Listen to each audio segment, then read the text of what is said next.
Good evening, everybody. How are you doing? Morning, evening, whatever. Good evening, morning. Hope you guys are doing great. And oh man, what what a story have I got for you guys today. Now, it wasn't even 2 weeks ago.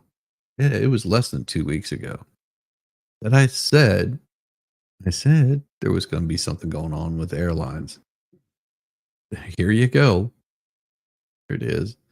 Widespread technology outage disrupts flights, banks, media outlets, and companies around the world.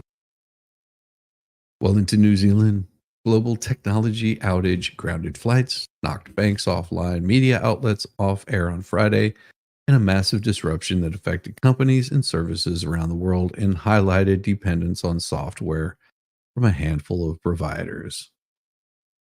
Cybersecurity firm CrowdStrike said that the issue is believed behind the outage was not an internet security incident or a cyber attack. The issue affected Microsoft 365 apps and services, and escalating disruptions continued hours after the technology company said it was gradually fixing it. The website Down Detector, which tracks user reported internet outages, recorded growing outages and services at Visa, ADT Security, and Amazon and airlines, including America Airlines and Delta. News outlets in Australia reported that airlines, telecommunication providers, and banks and media broadcasters were disrupted as they lost access to computer systems. Airlines in UK, Europe, and India reported problems, and some New Zealand banks said they were offline.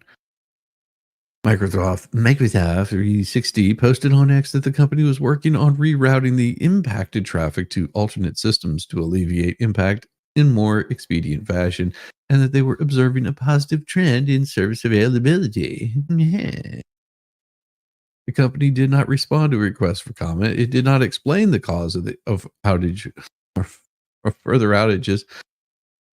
CrowdStrike CEO posted on X that the company is actively working with customers impacted by a defect amount found in a single content update for Windows hosts. He said this is not a security incident or a cyber attack. The issue has been identified, isolated, and a fix has been deployed. New Zealand's acting prime minister said on X that officials in the country were moving at a pace to understand the potential impacts of the global problem.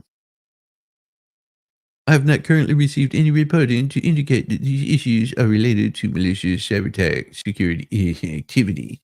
The issue was causing inconvenience for public and businesses. Israel's cyber dictatorate said it was among the places affected by the global outages, attributing them to the problem with CrowdStrike. The outage was also hit the country's post offices and hospitals, according to the ministries with communication and health. Meanwhile, major disruptions reported by airlines and airports grew. In the U.S., the FAA said airlines United, American, Delta, and Allegiant had all been grounded. Did I not say something was going to be happening? Travelers at Los Angeles International Airport slept on a jetway floor using backpacks and other luggage for pillows due to a delayed United flight to Dulles International Airport early on Friday. Airlines, railways, television stations in the United Kingdom were being disrupted by computer issues. The budget airline Ryanair, train operators TransPennine, Penne Express, and Go Via, Tramsleek Railway, as well as broadcaster Sky News are among those affected. We're currently experiencing disruption across the network due to global third-party IT outage, which is out of our control. We advise all passengers to arrive at the airport at least 3 hours before their scheduled departure time. Edinburgh Airport said the system outage meant waiting times were longer than usual. London's Stansted Airport said some airline check-in services were being completed manually, but flights were still operating. Widespread problems were reported at Australia's airports where lines grew and some passengers were stranded as online check-in services and self-service booths were disabled. Passengers in Melbourne queued for more than an hour to check in, although flights were still operating.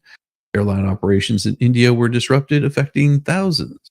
Privately owned Indigo Airlines told passengers on X that the Microsoft outage on Friday impacted airline operations in India, inconveniencing thousands of passengers.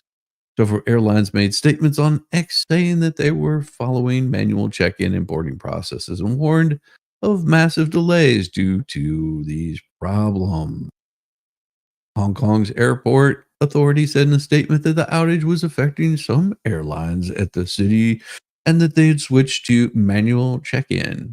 Amsterdam's Schiphol Airport said on its website that the outage was having a major impact on flights to and from a busy European hub. The outage came on one of the busiest days of the year for the airport at the start of many people's summer vacations. In Germany, Berlin Airport said Friday morning, due to a technical fault, there will be delays in the check-in. Or should I say, due to a technical fault. Never mind. It said that flights were suspended until 10 a.m. Wow. Without giving any details, German news agency DPA reported. Zurich Airport, the busiest in Switzerland, suspended landings on Friday morning, but said flights headed there that were already in the air were still allowed to land. It said that several airlines handling agents and other companies at the airport were affected, and that check-in had to be done manually in some cases, but that the airport's own systems, well, shit, they're running. At Rome's Leonardo da Vinci Airport, some US-bound flights had posted delays while others were unaffected. Australia appeared to be severely affected by the issue. Outages reported on the site down detector include the banks NAB, Commonwealth, and Bendigo, and the airlines Virgin Australia and Qantas, as well as internet and phone providers such as Telstra. Isn't it amazing? I protected this shit a while back.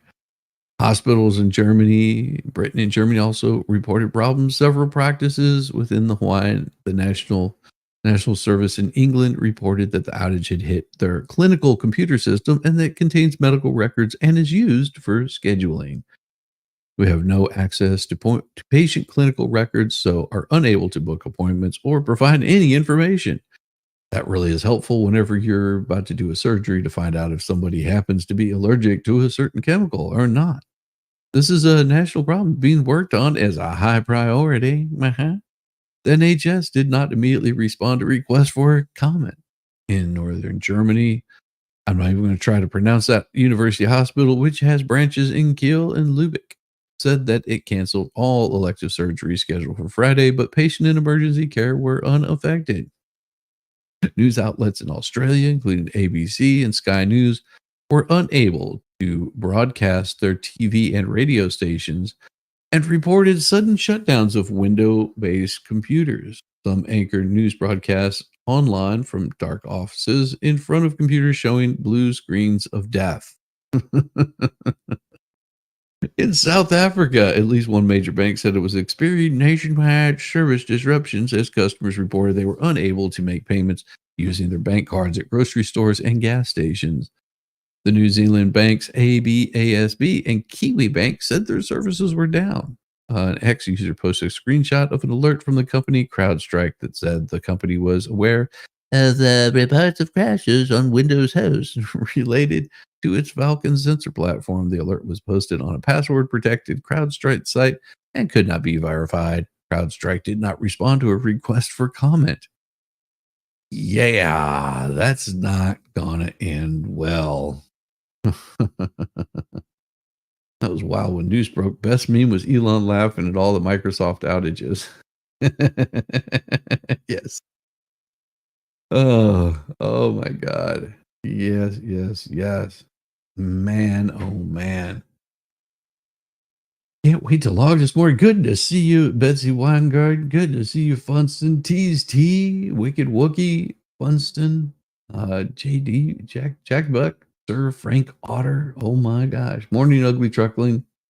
And yeah, if and everybody else, welcome, welcome, welcome, welcome. This is what we have going on this morning: is outages, this world. Oh man, did I say that some crap's gonna come along? and this is just the beginning. Be patient. Be patient. More stuff is on its way. I guarantee it. There's plenty of stuff coming on its way that you just are not even going to be can't imagine. Unfortunately, today Bob Newhart, he's passed at 94 years of age. He was a deadpan accountant turned comedian who became one of the most popular TV stars of his time after striking gold with a classic comedy album. He has passed at 94. Jerry Digney, Newhart's publicist, said the actor died Thursday in Los Angeles after a series of short illnesses. He was best remembered now as a star of two hit television shows in the 70s and 80s that bore his name. Launched his career as a stand up comic in the late 1950s. Um, his routine was captured on a vinyl in 1960, The Button Down Mind of Bob Newhart. He won a Grammy Award as Album of the Year, while other comedians of the time, including Lenny Bruce, Art Saw, Alan King, and Mike Nichols, and Lane May, frequently got laughs with their aggressive attacks on modern Moors. Newhart was an anomaly. His outlook was modern, but he rarely raised his voice above a hesitant, almost stammering delivery.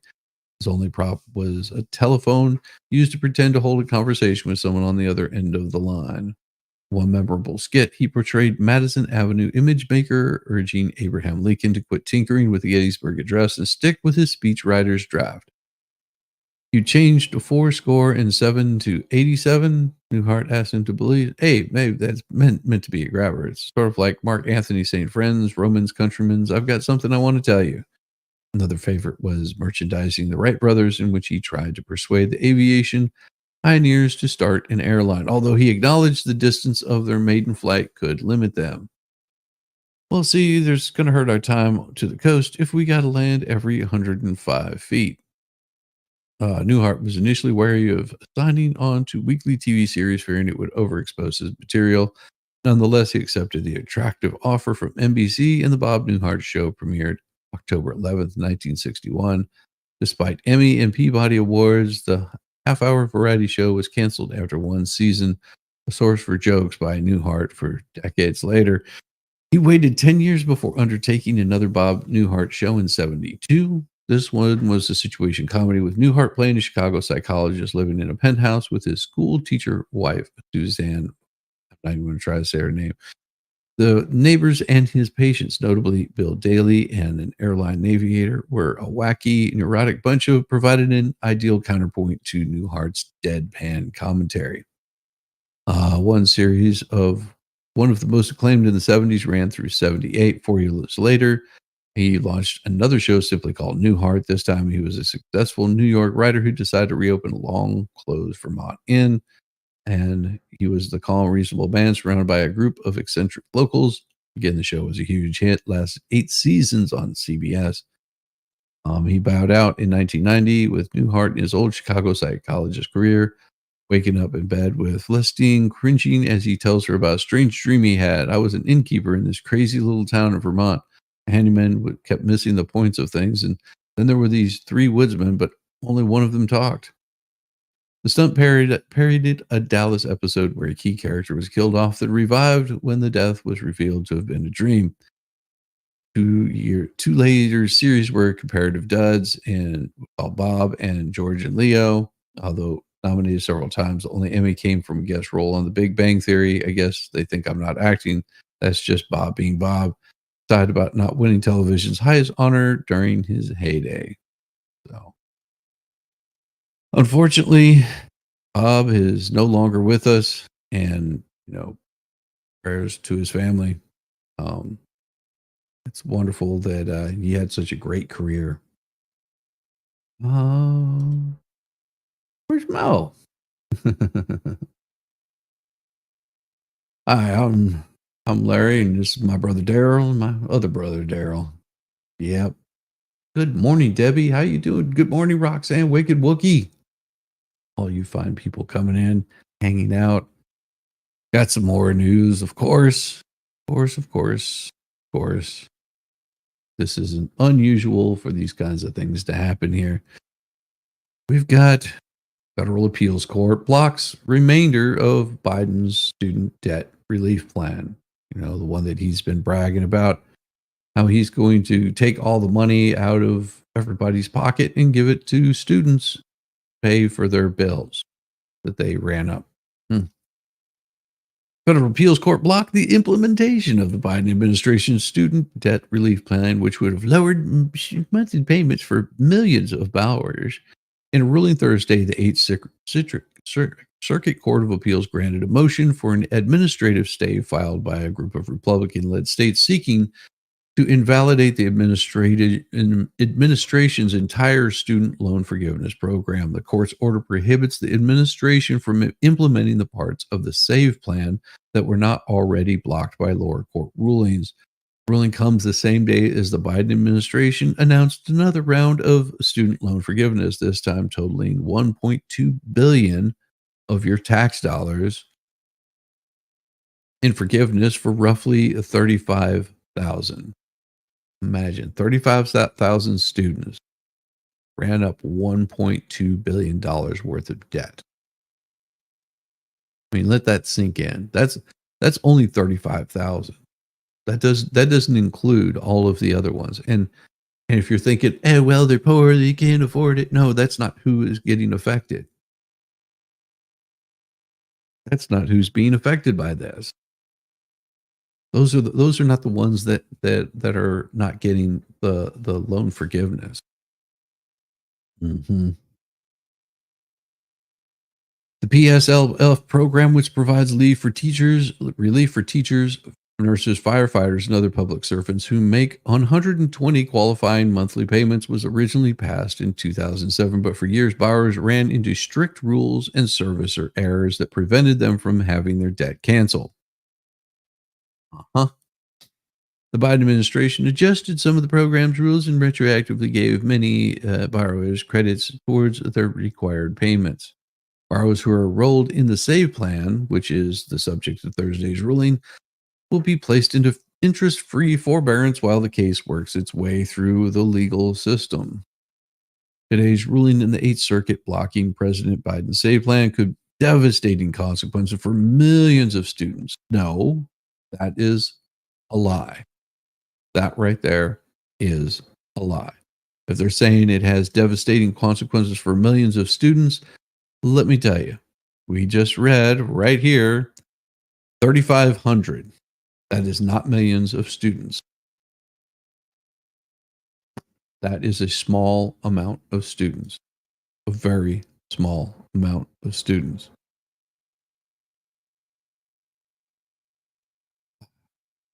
This is so ridiculous that they tell you a lie and then tell you another lie. Today's ruling from the Eighth Circuit blocking could blah, blah, blah. Cardona said in a statement, it's shameful that politically motivated lawsuits waged by Republican elected officials are once again standing in the way of lower payments for millions of borrowers, which, again, 3,500 students is not a lie. 35,000 students is not a lie. It's two separate legal challenges to Biden's SAVE plan have worked their way through the courts, and this is how things go. You pass legislation, legislatures pass the laws. The president should not be allowed to be king of a country. That's why you have your legislation. In June, federal judges in Kansas and Missouri issued separate rulings that blocked much of the administration's plan to provide a faster path towards loan cancellation, reduce monthly income-based repayment from 10% to 5% of a borrower's discretionary income. Those injunctions did not affect debt that had already been forgiven. So this is a bad thing. Let me explain how this is a bad thing. So understand that this doesn't handle debt that's already been forgiven. So while this is working its way through the courts because of bad policies made by this president, a lot of students are just making the bare minimum payment because they're waiting on getting those loans taken care of. In the meantime, Interest is building up. The cost of holding that loan is building up because although they have the money to pay it off, they're holding back that money from paying it off. And whenever you do that, you're building up more that you're going to have to eventually pay off. So if you're getting 10% of your total taken and tapped on there every single time because you haven't made the payments because you're not making them on time, or you're making them on time, but you're paying the bare minimum. You're basically just paying off the interest. That loan is still there. You're expecting that that's going to be forgiven. And what happens is if it's never forgiven, now you owe even more money because of that. Yeah. Pay off your damn student loans. If you can afford to pay off your student loans, get the crap paid off and stop waiting for some student loan forgiveness crap. You're ruining your own chances at stuff good happening. But oh no, we're waiting on this to happen. Told this to my wife 2, 3 years ago. She kept going, "Oh, they're going to student loan forgiveness." I was like, "No, pay it off. I'll just make the minimum payments." I said, "It doesn't change the fact that you still got those student loans to pay off. You can afford it. Pay the damn things off. We'll be situated better financially." Same thing whenever she went to go take out her PPP loan because she's a business owner. Yeah, that loan had to be paid back with interest. She goes, "Wow, that cost me. I don't remember how much it was in interest that it cost her." I was like, "Well, I mean, you got into the sky is falling mentality, and I told you I'm not playing that, the government's bullshit anymore. You know, it was the whole thing with a certain jib jab that they wanted to throw out at everybody. I'm like, I'm not playing it. Uh huh. Meanwhile, one of our friends in the middle of all that stuff got his jib jab, and guess what? Not saying that it caused it, but because he was so paranoid because doctors were doing whatever, he goes to a doctor to get his colonoscopy because it was that time of year. Everything was fine. 2 weeks later, it's not. And that was sometime after he got his little jib jab. And now he's looking at short term. I mean, just to make himself comfortable for the next um, hell, for the next short period of time. If he makes it through this Christmas, it'll be glorious. That'll be that'll be interesting. 2 daughters, lovely wife, and here he is with a death sentence. Yeah, Merry Christmas. Oh no, not saying that caused it, but it wasn't there before. Mm. The 10th Circuit Court of Appeals issued a ruling that allowed the department to proceed with the lowered monthly payments. Thursday's order from the 8th Circuit blocks all aspects of the SAVE plan. Education Department said it was reviewing the ruling. Our administration will continue to aggressively defend the SAVE plan, which has been helping over 8 million borrowers access lower monthly payments, including 4.5 million borrowers who have had zero payment each month. Mm, really? And if you take that amount of money, if you're saying that it's 8 million borrowers access lower monthly payments, yeah, economy, you wonder why your economy sucks. If you're talking about 4.5 million borrowers, mm,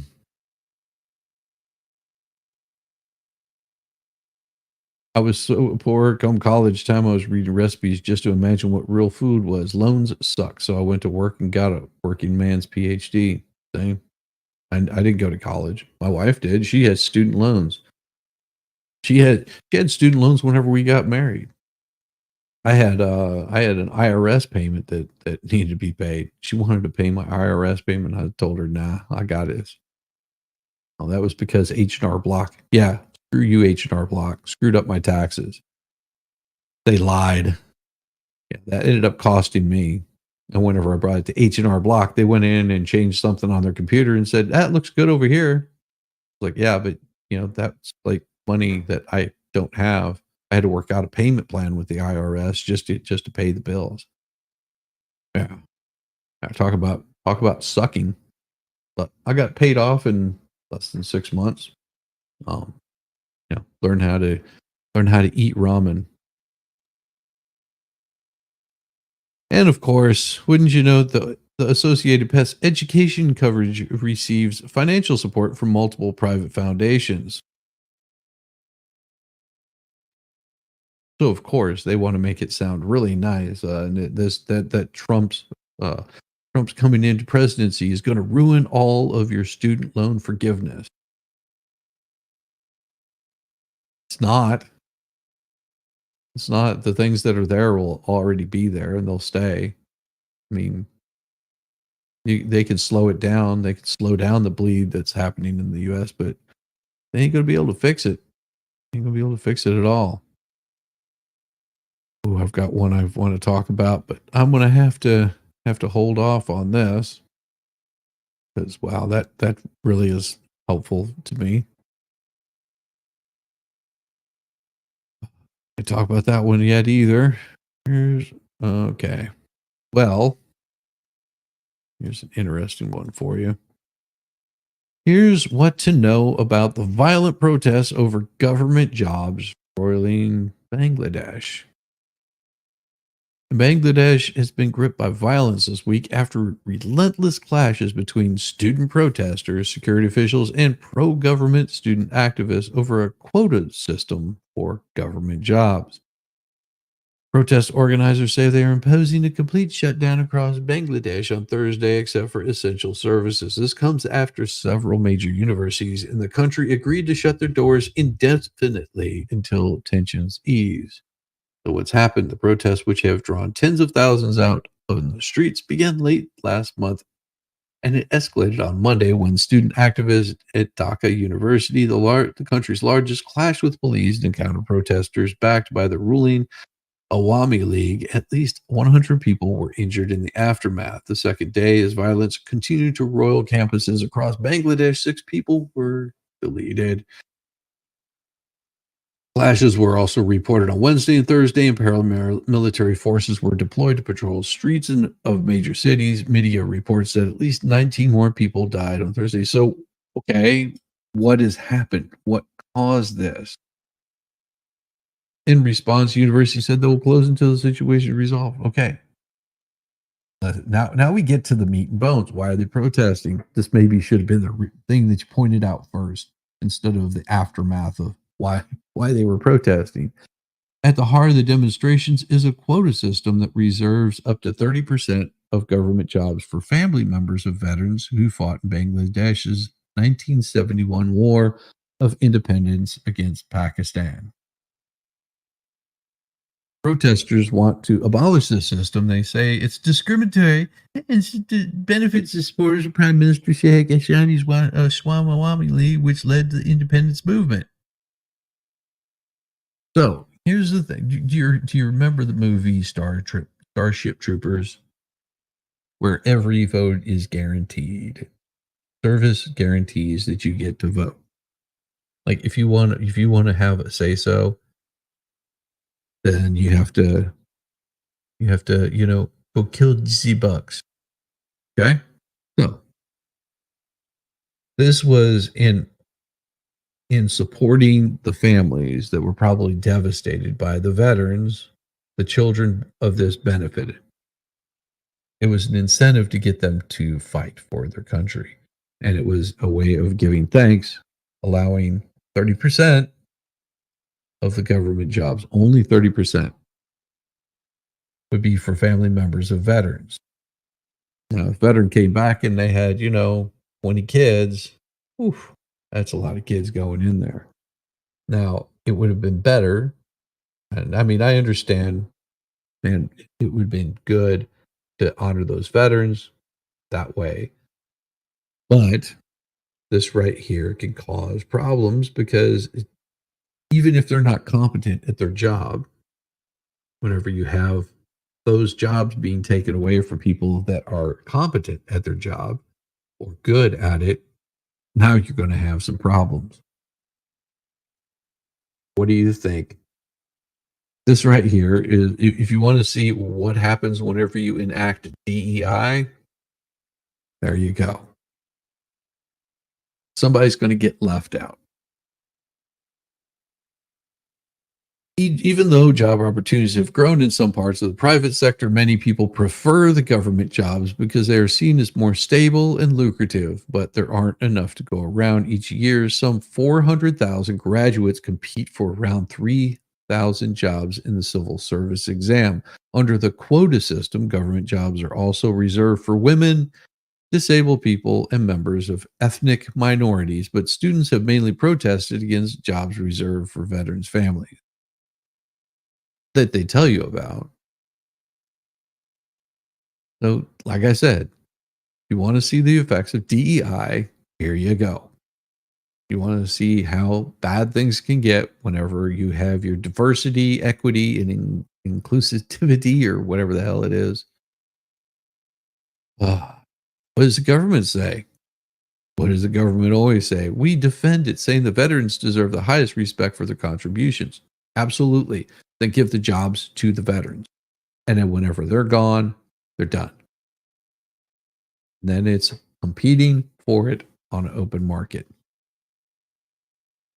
Okay, going to make coffee. I'll be right back. You know what, Sir Frank Otter? That sounds like a wonderful idea. Why don't we take a little coffee break? Everybody, grab yourself a cup of Java, a little tea, some sweet tea. Grab yourself a glass of milk. It doesn't matter. Go grab something. Grab your partner, swing them round and around. Take the short little break. We'll be right back. And I will not torture Ballstorm with this song. He hates it. So I'm gonna want to do just a short version of it. Be right back. Morning sun, it's a brand new day. Gotta shake the sleep, gotta find my way to the kitchen where the coffee's hot. Take a little break, give it all I got. Rise and brew, yeah, rise and brew. Gonna get my cup and start anew. Rise and brew, yeah, rise and brew. Take a little break is what I gotta do. Stepping out of bed, feel the reggae beat. Shuffle to the kitchen, moving my feet. Coffee's calling, got that morning vibe. Wake up the soul, feeling so alive. Rise and brew, yeah, rise and brew. Gonna get my cup and start anew. Rise and brew, yeah, rise and brew. Take a little break, it's what I gotta do. On the way to the brew, take a bio break. Freshen up my mind, for goodness sake. Wash away the dreams, face the brand new light. With the coffee in hand, everything's alright. All right. There we go. Coffee has been brewed. Dance, everybody. Dance. Woohoo. I'll grab a pain pill. There you go. There you go. There you go. All right. Let's get back to this thing. The government has also accused the main opposition parties in Bangladesh National Party, and of course, it has to be the right wing Jamaat-e-Islami party for fueling the chaos. The BNP has backed the students' calls for a shutdown on Thursday. On Wednesday, authorities raided the headquarters of BNP and arrested several activists. Clashes came months after Hassani maintained power in an election that was boycotted by opposition parties and saw opposition members jailed ahead of polls. Sound familiar, doesn't it? Yo, go juice. Why are the students protesting now? Well, it isn't the first time because in 2018, they halted the quotas after mass student protests. However, the High Court nullified that decision last month and reinstated the quotas after relatives of the 71 veterans filed petitions sparking the latest round of protests. So people protesting the protesters, protesting the protesters. I requested all to wait with patience until the verdict is delivered, and I believe our students will get justice from the apex court. They will not be disappointed. Well, what could happen next?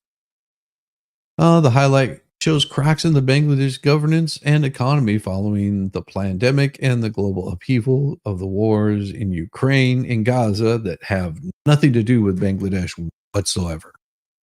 None. Why? What?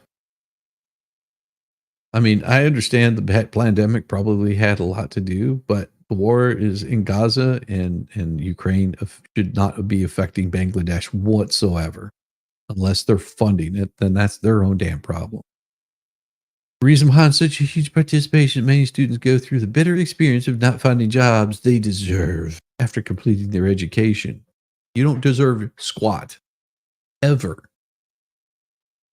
Why would you go and pay for higher education? Because there's no guarantee that you're going to have a job. Mm-hmm.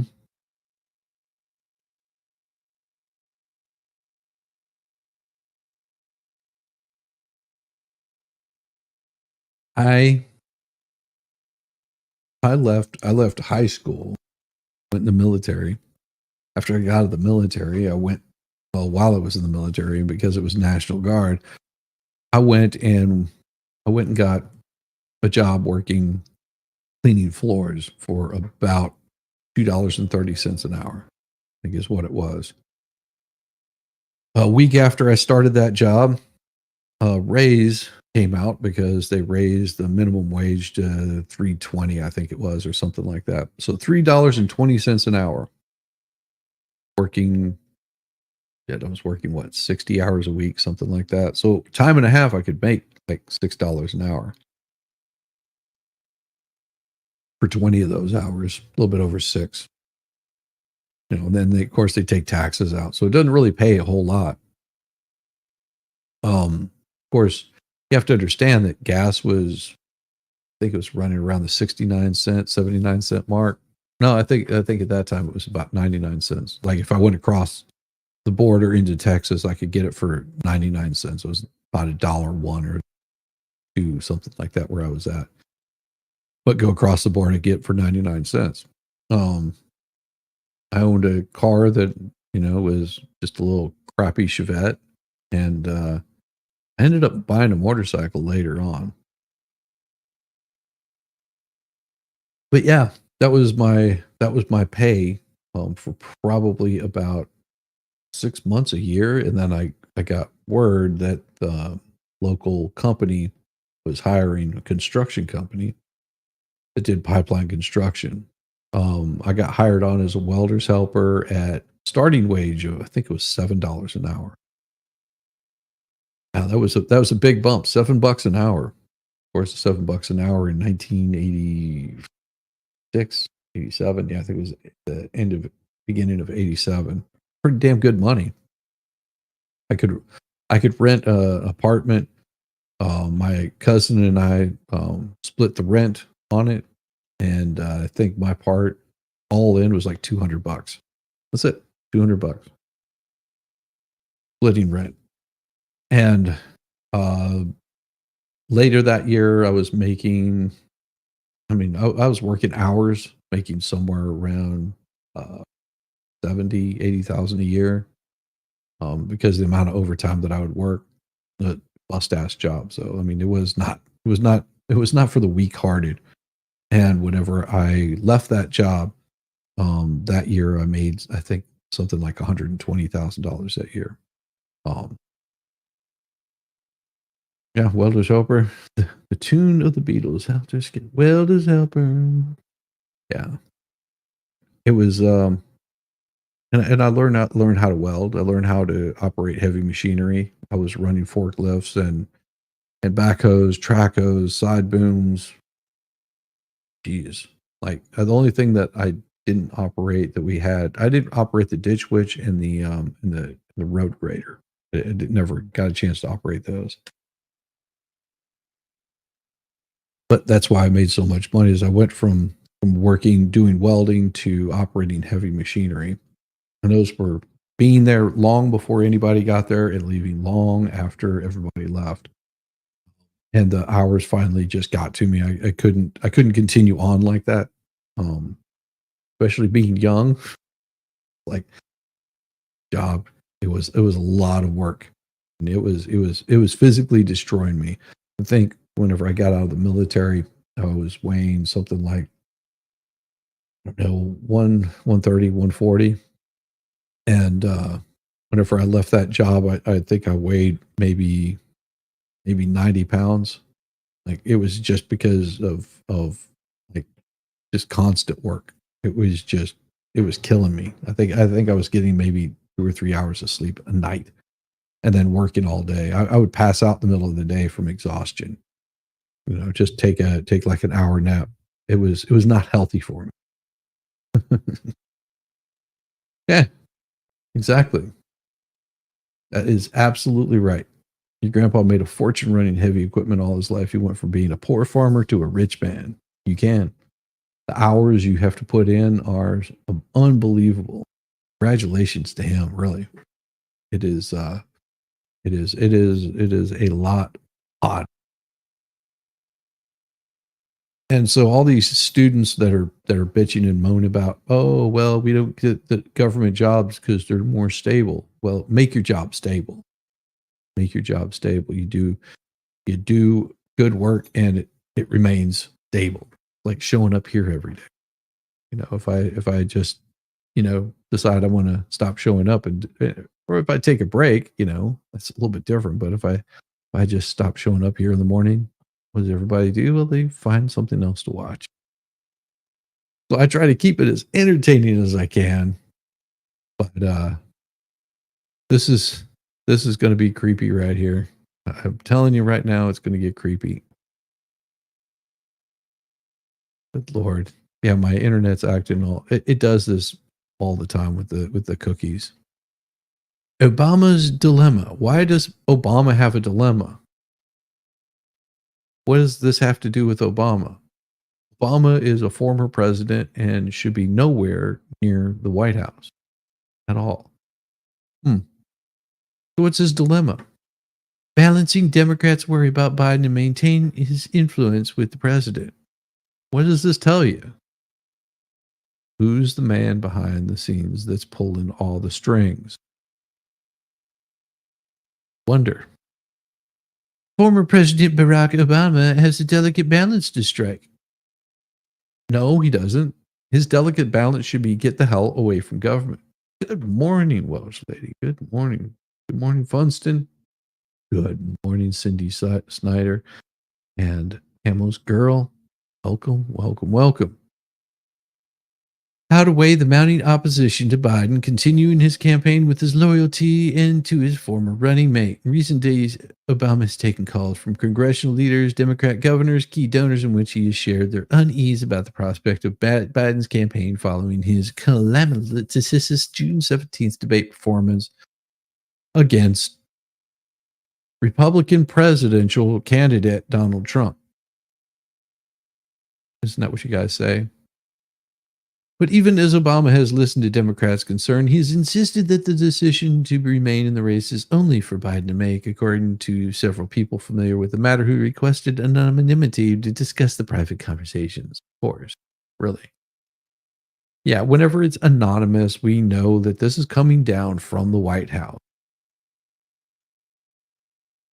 Everybody that has been watching this complete buffoon and wondering how policies are being made and whenever he can even have a cognizant, a normal work day. And you're just watching him deteriorate, like not even in a short way. It's like really quick deterioration.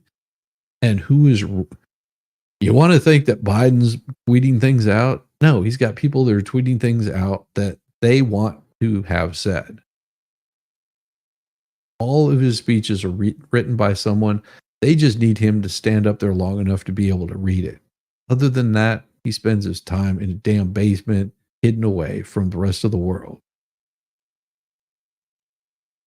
If you don't see it, well, then you're just freaking blind. But even as Obama listened to Democrats' concern, he's insisted the decision remain in the race is only for Biden to make. That's not. Obama finds himself forging through the most delicate political moment for Democrats. Why? He's not president. Why should he be forging anything? Since Bill Clinton's impeachment with much higher stakes. There's no stakes. If he's incompetent, then he needs to pass the torch off to his vice president. If he's not able to do it, the job, then give it to his vice president. And if you want to see a bunch of Democrats and Republicans lose their crap, just put her in charge. Yeah. Put fucking loony pants in charge for a bit.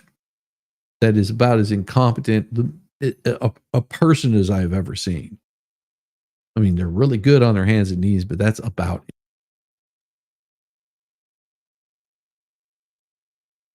Obama's balanced his role as a party elder and as an honest broker for Democrats seeking advice while avoiding being seen as betraying his former vice president. Ooh. So that's it. About saving face. Hey, Toy, how you doing? Can we not? Biden is more functional. Obama has to and wants to play the role of statesman above the political fray that former presidents have traditionally played. To serve as an aide to Vice President Al Gore is now executive vice president at the Democrat-leaning group Third Way. He also wanted to remain in incredible sounding board for President Biden.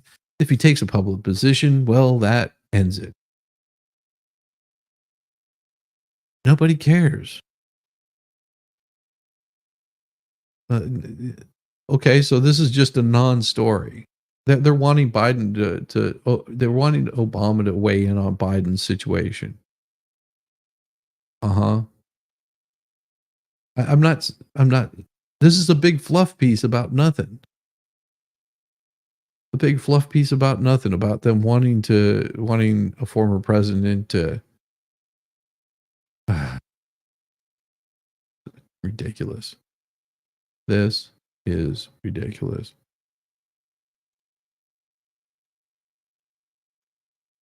Wow.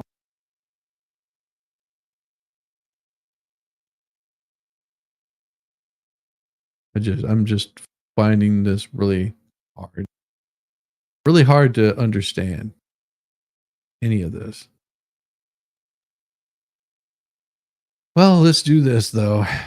Meat Crush. He's a rare orange lobster diverted from dinner plate to aquarium by Denver Broncos fan. Downtown Aquarium in Denver has a new resident, a rare orange lobster that was rescued from a shipment of crustaceans delivered to a Red Lobster restaurant in Pueblo, Colorado. A long-term employee who is a dishwasher and head biscuit maker spotted the bright orange lobster while unpacking a shipment last Friday and alerted restaurant managers. Aquarium officials say the staff named it Crush. Denver Broncos legendary orange Crush defense from 76 to 86. Myself and many of my team are born and raised Denver Broncos fans, so as soon as I saw that orange color, we knew Crush would be an excellent representation. Restaurant general manager, and we all want our defensive line to be that good again. While the Pueblo Zoo could not take Crush, Castine and Diet called Downtown Aquarium, which said she was interested right away. So they packed him with ice packs and in a plastic foam container, delivered it to the aquarium on Wednesday. As soon as they acclimated him to the quarantine tank at the Denver Aquarium, he was very active right off the beat and was really exploring his little area. Staff had set the tank up with a new generation Denver Broncos helmet on top and an older generation one setting in the tank so he can actually climb into it and play around it. Crush will be examined by a veterinarian and after 30 days in quarantine will be placed in the Lurks exhibit that houses other cold water North Atlantic Ocean species. We are thrilled to be able to share this very rare and extraordinary animal with the community of visitors to Colorado. Crush was shipped to the restaurant from a supplier in Tennessee, which was caught off the coast of Canada. But she was unable to confirm which coast. Genetic mutations can lead to lobsters that are orange, blue, and yellow. Downtown Aquarium has had one orange lobster previously. It has more than 700 species of fish, along with a stingray, reef, and 3 Sumatran tigers. Tigers in there. I don't know. But we have to be wacky with suggestive poses and pets. Election campaigning test Tokyo's patience. Now, if you ever want to see all about this, if you ever want to know more about this kind of stuff right here, go watch Meme Copium and Max Murrah. They talk about this, and it's insane. If you ever, they've had 56 candidates running, and the way they do their elections is completely kooky. Like they'll have basically OnlyFans girls up here for this kind of stuff. It's weird. But yeah, if you want to know, how things are going, that's all you got to look at right there. Go check out Meme Copium. All right. Netanyahu makes a surprise Gaza visit as a politician tours Flashpoint Jerusalem site. Okay. Why would they have to name him as far right? To me, that just sounds like you're stoking the flames of anti-Semitism there, AB. Does it matter what side he's on? Israeli Prime Minister Benjamin Netanyahu made a surprise visit to troops in the southern Gaza on Thursday, saying it was essential that Israel keep control of the strip of territory along its territory's border with Egypt just days before he was set to give a speech to the United States Congress. In his comments at Gaza's southernmost city of Rafah, Netanyahu, I'm not even going to try to pronounce it, whatever, sounded a tone of triumph as the campaign against Hamas and underscored the differences that still remain in months-long attempts to reach a ceasefire. Well, the problem is, everyone right of the little man with the German, the little German man artist with a funny mustache. Yeah, anybody right of him is far right. Yeah. Oh, by the way, whenever people sit there and they go, "Oh, well, Hitler was a fascist," no, he was a socialist that practiced fascism. That's where socialism leads to. In case you didn't know, like him and Stalin, yeah, they had similar views. Like they were almost identical views. Yeah, people forget that. Him, Mussolini. That's what was happening in Europe at the time of World War I. And before then. And it really picked up steam before World War II. There's a reason why it's called the National Socialist Party in Germany. Weird, huh?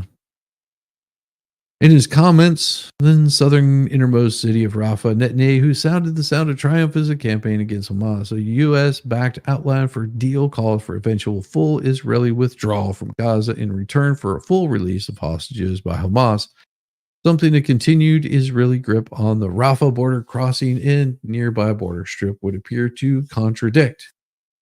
When Netanyahu visited the visit to Rafah was announced hours after Israel's far-right national security minister.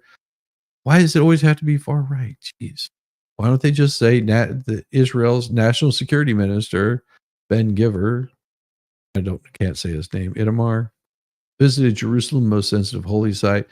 Ben Giver's move also could disrupt the talks over a ceasefire in the 9-month-old war. Oh, no. They've just been battling this portion of it for 9 months.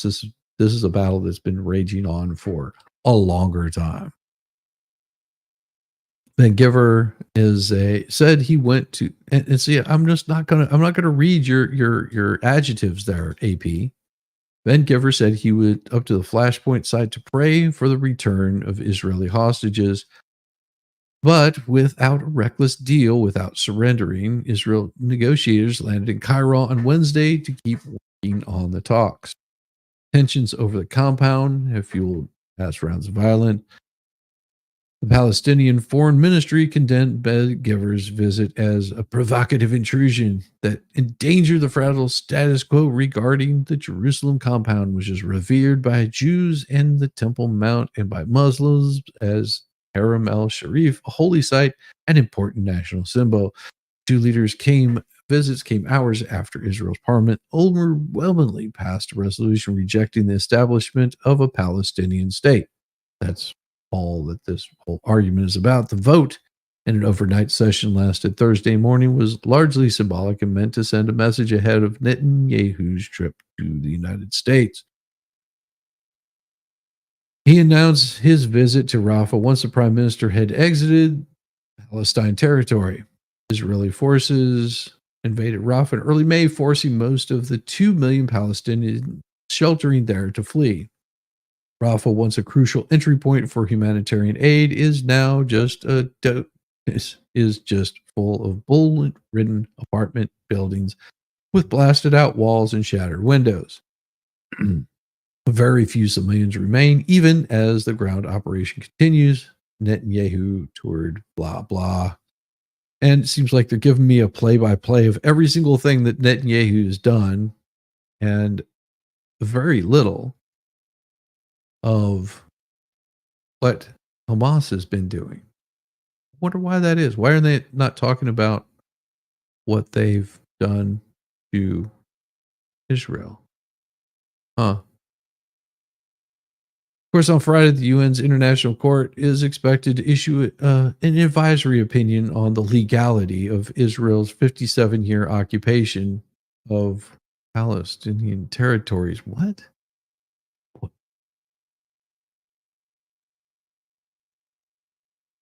That's not how it was. Israel was nice enough to actually set things up for people, and they want to wipe them completely off the face of the planet. Hmm.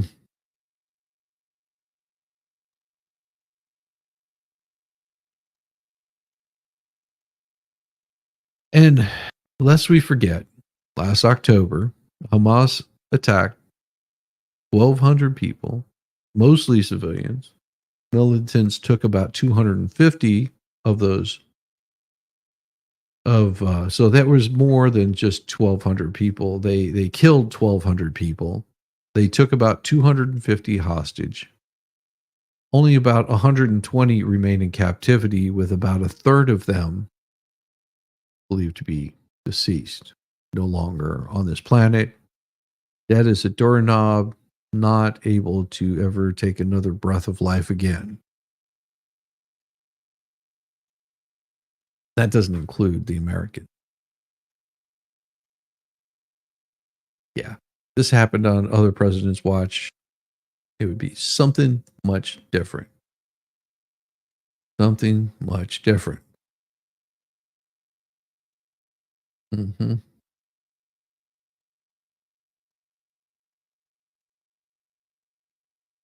Guess what? We got more. It doesn't get much better, but we've got more. We tried to lighten it up with the lobster story, but that fell about as flat as a pancake. So, U.S. agency says apps that let workers access paychecks before payday are providing loans. The Consumer Financial Protection Bureau said Thursday that apps that allow workers to access their paychecks in advance, often for a fee, are providing loans and therefore subject to the Truth in Lending Act, a 1968 law that requires lenders disclose all loan costs and fees. Yeah, so people are taking loans out on their apps. Oh well, here's your payroll company. Oh, we have an app, which means you know how much you're getting paid, but before you get paid, you can borrow on that if you need to pay your bills. Okay.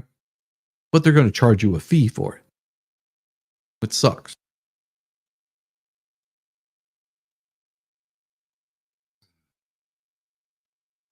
If enacted, the proposed rule will provide clarity in a fast growing industry known as earned wage access, which has been compared to payday lending. The agency wants borrowers to be able to easily compare products and prevent race to the bottom business practices. CFPB Director Rihod Chopra said on the call with reporters earned wage access apps have been around for more than a decade, but they gained popularity in the years, no, in the years during the pandemic because people were wondering how they were going to get paid. The app extend a small short-term loans to workers in between paychecks so they can pay bills and meet everyday needs.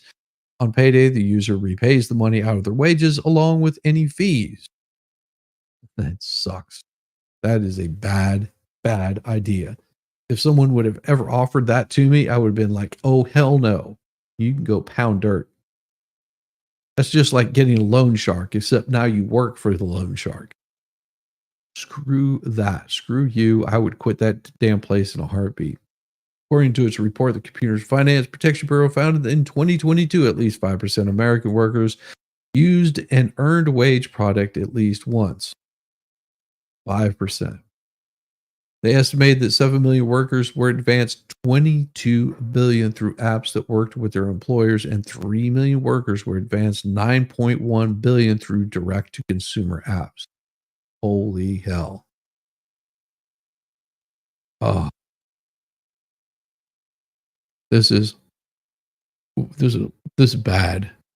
Agency research shows an average worker who used it takes out 20%, 27 of these loans a year, meaning one loan for almost every biweekly paycheck.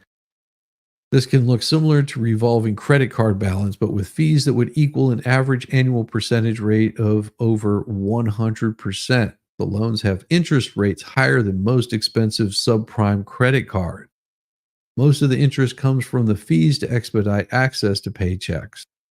Typical users of these apps also earns less than $50,000 a year. Wow. According to the Government Accountability Office, has experienced a pinch of 2 years of high inflation. Many of the apps charge monthly subscription fees, and most charge mandatory fees for instant transfers of funds. Is that bad idea? But this is something that the Democrat Party wanted. This is a liberal thing that they wanted because they said you've got to make it accessible for these people to be able to get borrow money, and businesses are like, I don't want to do this. This is screwing my worker, and they've made it mandatory in a lot of cases that you have to support this. Best part is if you don't want to, you don't have to. But they don't want that. They want you to basically be in debt the rest of your life. Your debt is their saving grace. People can easily become trapped in a cycle of debt by reborrowing, requesting advances 12 to 120 times a year just to pay basic household expenses and make ends meet. And they were smart business, but no, this is part of the DEI, diversity, exclusion, and indoctrination. Many of the app's requests when providing advances on paychecks on the call, they call the practice odd, noting that many paycheck advance companies bring in substantial revenues from the so-called tips. In 2021, the California Department of Financial Protection Innovation found users feel often compelled to leave tips due to applied pressure tactics like claiming tips. Okay, what does that have to do? Oh, yeah, leaving tips on people's things. With an interpretive rule, the CFPB is clarifying that if workers obtain money, they are required to repay out of their paychecks. This is a loan under federal law, and the companies must disclose an interest rate. This means that tips and fees for expedited transfers must be incorporated into the cost of the loan under the disclosure scheme. Incidental, even if the amount is variable, Chopra said. Some earned wage access companies have argued these fees should not be treated as part of the standard APR calculation on the loans.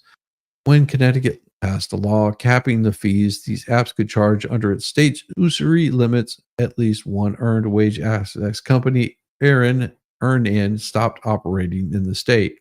Asked why, Earn-In CEO Raman Waffle said there was no longer economically viable. And I would almost bet that earned wage access companies are one of those wonderful think tanks by the Democrat Party. Penny Lee, presidents of this Financial Technology Association, an industry group that counts many EWA companies as members, said her group is deeply concerned by the proposed action of the CFPB.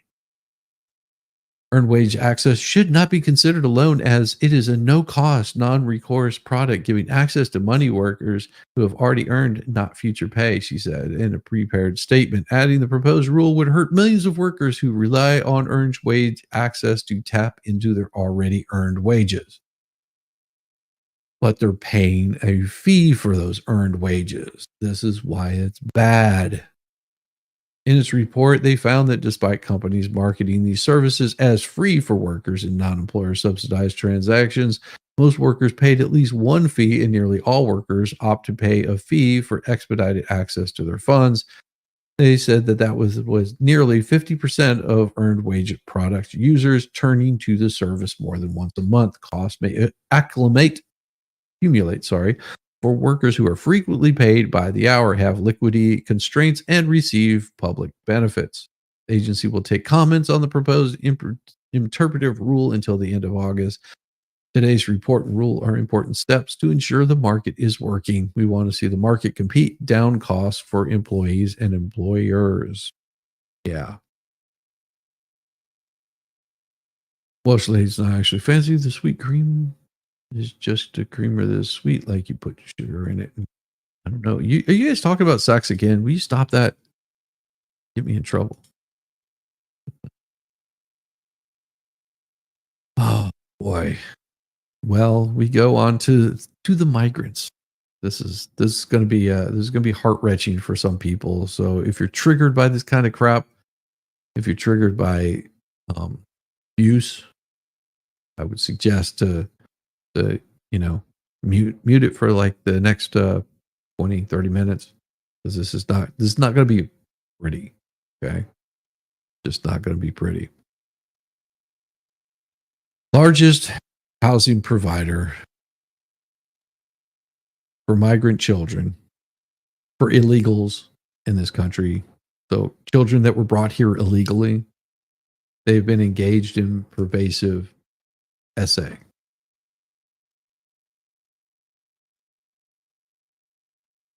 Austin, Texas. Employees of the largest housing provider for illegal children in the U.S. repeatedly essayed and harassed children in their care for at least 8 years.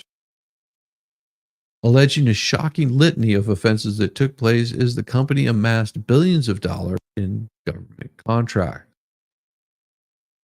Southwest Key programs employees, including supervisors, raped, touched, or solicited sex, nude images of children beginning in 2015 and possibly earlier, the Department of Justice said in a lawsuit filed this week. At least 2 employees have been indicted on criminal charges related to the allegations since 2020. It was not immediately clear how many children are currently in Southwest Key's vast network of shelters across 3 states, which have room for more than 6,300 children. Justice Department spokesperson declined to comment beyond the lawsuit announcement when asked whether the department recommendation that the children be removed from the shelters or that the nonprofit's contracts be terminated. So it continues. In some cases, Southwest Key employees threaten children to maintain their silence.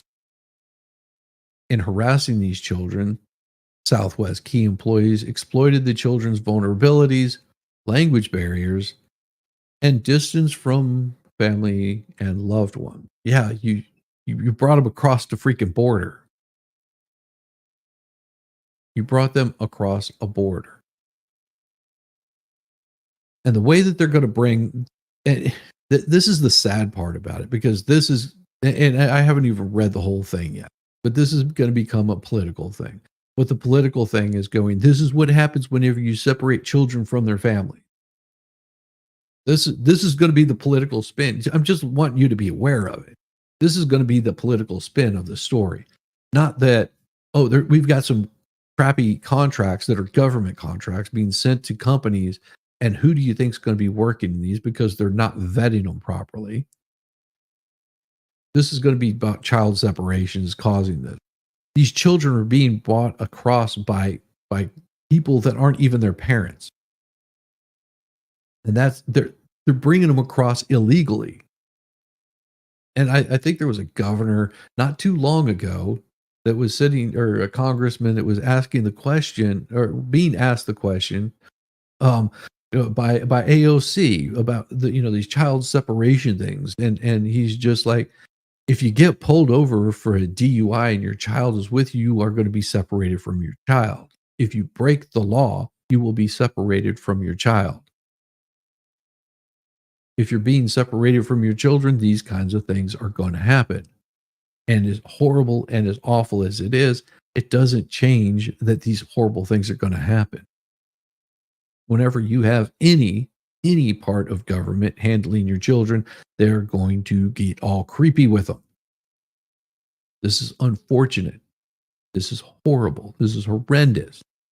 But this is one of those bullshit things where the left is going to say, this is what happens whenever you have child separation. No, this is what happens whenever you cannot vet your people.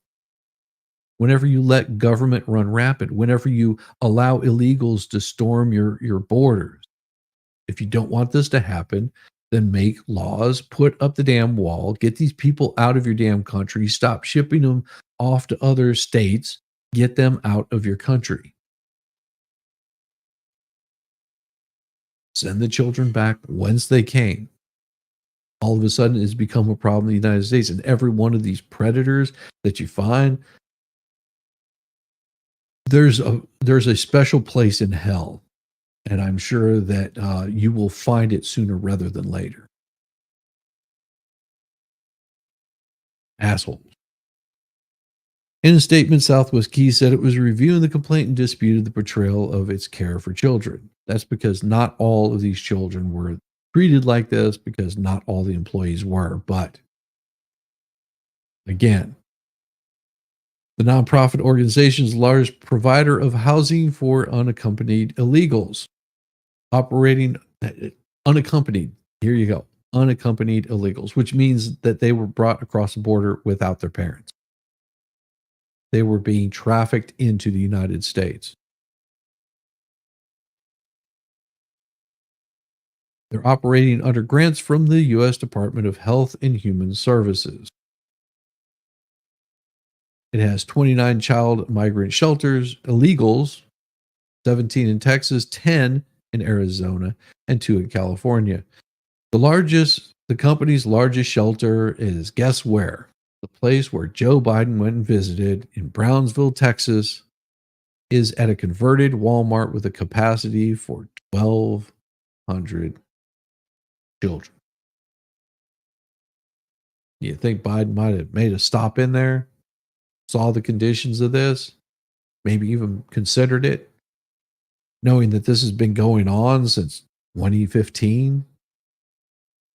The provider has been a major but somewhat low-profile player in the government's response to the arrival of hundreds of thousands of illegals sending their children traveling alone in recent years during the separation of thousands of families in 17 and 18 under Donald Trump's administration. No, and no.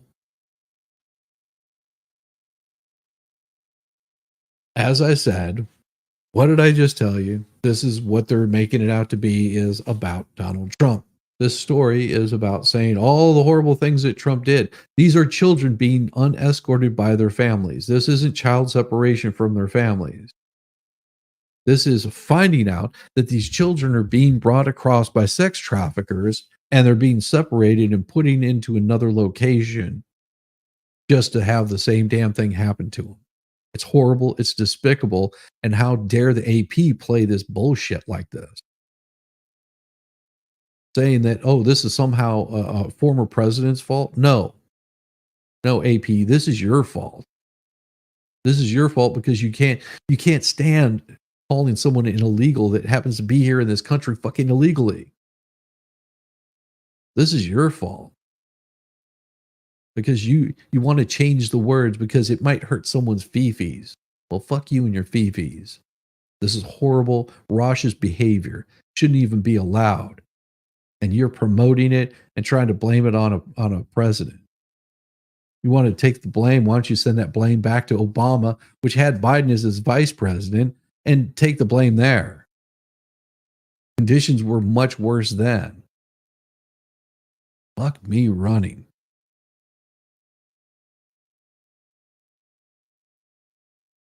Border Patrol must transfer custody of, again, unaccompanied children within 72 hours of arrest to Health and Human Services, another government-run entity, which releases most to parents or close relatives after short stays at Southwest Keys or shelters operated by other contract providers, which means they have to have close relatives there for them to be released to them. Most of the time they don't, because these children are being freaking trafficked.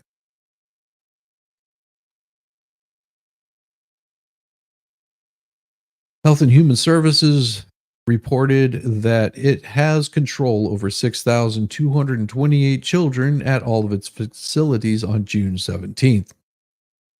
According to its most recent data on its website, which does not break down numbers by shelter or provider.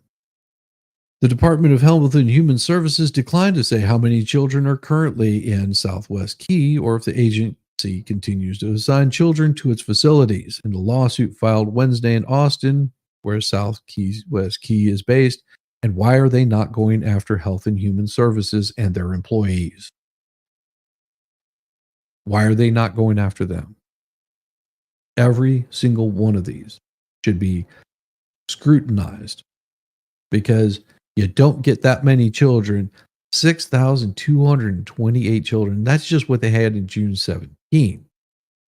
And if they're being processed in and out of there on a regular basis and they don't know where these kids are going, this should make you feel sick to your stomach that Health and Human Services isn't even being investigated in that.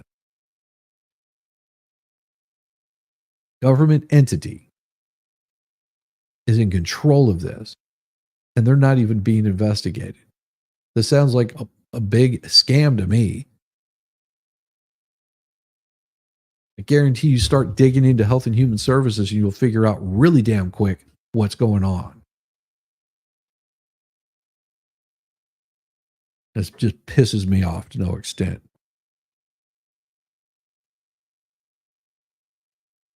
Among the lawsuit's allegations, an employee repeatedly essayed 3 girls from 5, 8, and 11 at a shelter in El Paso.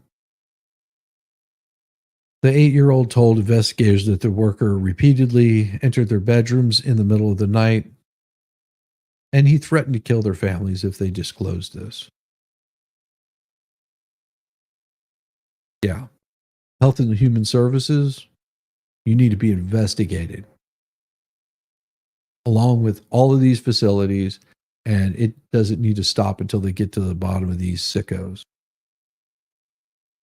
Lawsuit also alleges that an employee of the provider in Tucson, Arizona, took an 11-year-old boy to a hotel and paid him to perform for several days in 2020.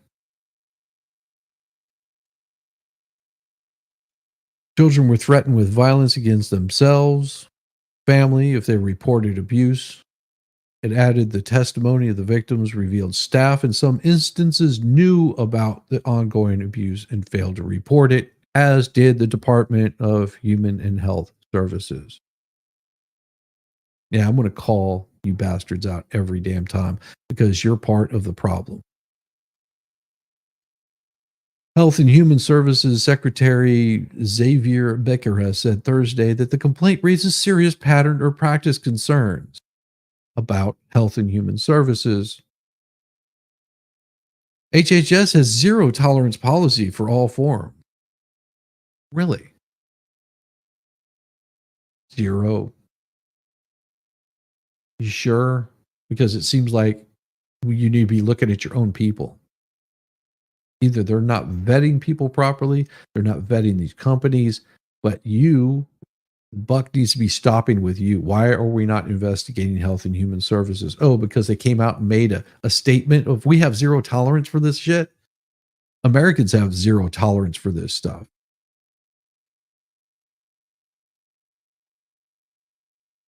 Southwest spokesperson Ennis Barry Miracle said Thursday that the provider is still reviewing the complaint, which he said does not present the accurate picture of the care and commitment of our employees provide to the youth and children. True, it doesn't. But you got bad people in your company, and that needs to be addressed with severe, harsh punishment and quickly. Texas, like Florida, revoked the licenses of all facilities that house illegals in 2021 in response to extraordinary influx of people across its border, brought to you by your friendly neighborhood Joe Biden, that got up on stage and said, "Bring it on. Come on in. You're all welcome." That told everyone that he was going to open the floodgates.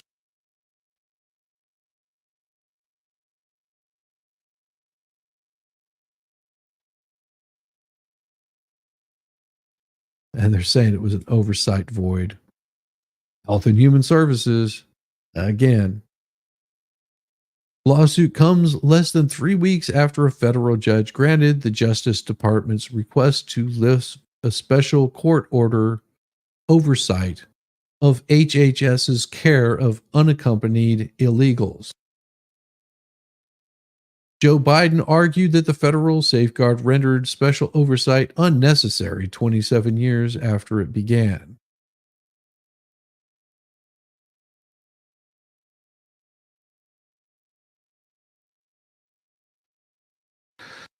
Special court oversight remains in place at the Department of Homeland Security, which includes the Border Patrol. Yeah, while you were so worried about your Border Control agents, sending them to nice little Texas town, that guess what? They're lucky if they're even getting one person crossing their border now, since the National Guard is there putting up razor wire. And you said, oh, this is inhumane. No, guess what? They're not crossing anymore.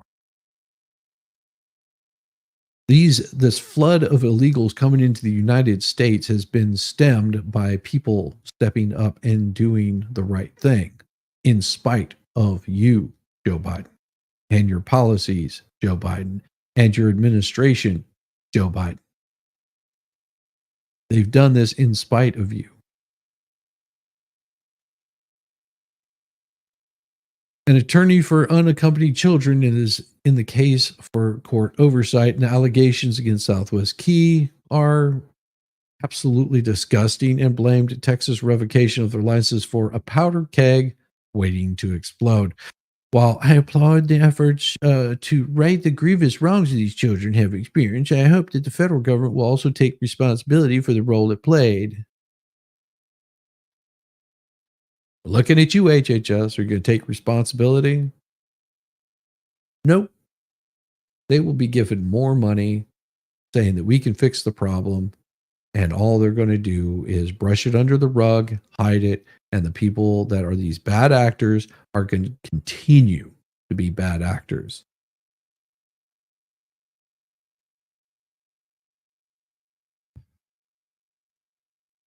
I hope the government takes the most aggressive measures possible to ensure that children currently placed in the United States are not in any harm's way. You going after Southwest Keys, I will tell you what, It is all of them. The Associated Press left email messages Thursday with the offices of Greg Abbott and Ken Paxton. Well, they've declined to comment on the litigation because they are at the forefront of bringing this to a head. They are the ones that were bringing, what was it, Section 6, which basically said anybody that's housing illegals, we are coming after you. We do not want you to do this. We need to stem the flow of illegals coming into the country. Why they're not saying anything on it. Southwest grew as a company, children began crossing the border in large numbers in 2014, overwhelming U.S. authorities. Yes, this is 2014. This would have been 2 years before Trump got into office. And whenever Trump got into office, that flow stemmed drastically. It got down to the lowest points. As soon as he was gone, it increased. And since 2014, it has nearly tripled. Just think about that. The amount of illegals coming into your country has tripled in less than 3.5 years.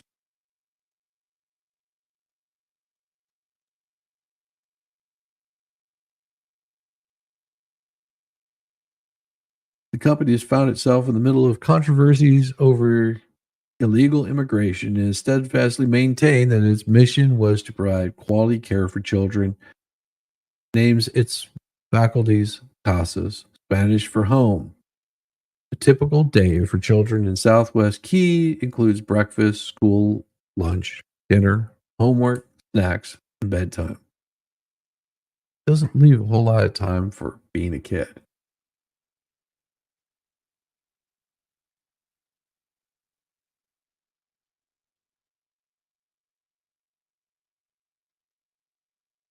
HHS, go F yourself. You can't, if nobody's held accountable for this at HHS, just have little faith in anything that they do. Makes me thankful I don't have any children.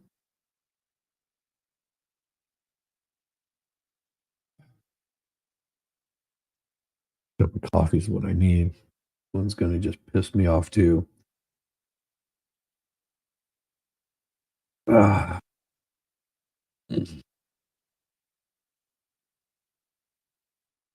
Oh, Star Z. I read about this. And it's shutting down airlines. Remember, just not too long ago, Star Z, I said that something was going to happen with airlines. Was I right or was I right? They've shut down travel. They're making it difficult to go from place to place. How much worse is this going to get? How much worse can it get? Well, they're not going to tell you how bad it's going to get. Oh, geez, that would be too much. It's only a temporary. Leaving you open. Trump's convention notably downplays January 6th and Trump's accusations about election fraud. Yes, I'm fixing the language. I'm going to have to read through this very slowly so we can set the record straight from AP's horrible reporting. As the Republican National Committee moved to its final day Thursday, the loudest applause for a speaker not named Trump so far has been for well-known economist who served as trade advisor to the former President Donald Trump. Peter Navarro came to the convention stage straight from Florida on Wednesday from prison. He was released from a 4-month federal prison sentence for defying a subpoena that came from the House January 6th committee, as he should have. Navarro was one of Trump's advisors who urged Trump to pressure then Vice President Pence, and I'm going to word this really carefully here, to reject electoral college votes for Joe Biden until they could determine whether those votes were valid or not.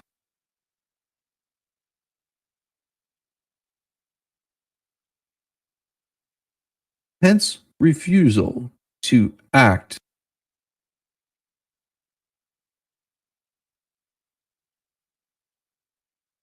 by not lying about Donald Trump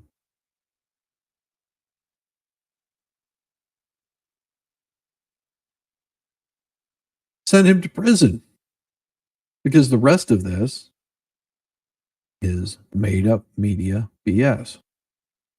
See, he did not agree with their assessment and their lies about what happened that day.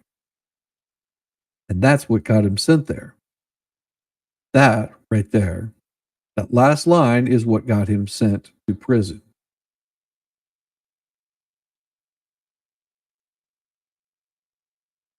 And of course, here's what Navarro said. Now, here's the most important thing I'm going to tell you.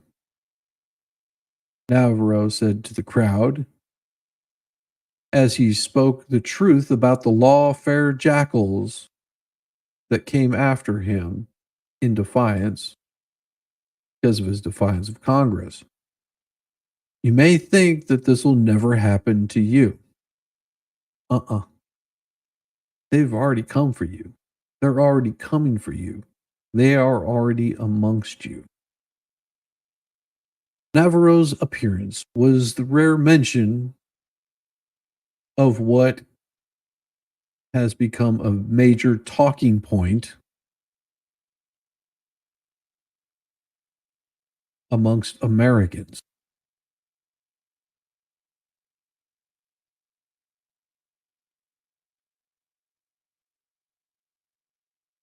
And I can't read the rest because this right here is propaganda. I refuse to fall into your trap. On the campaign trail, Trump's message has been unmistakable.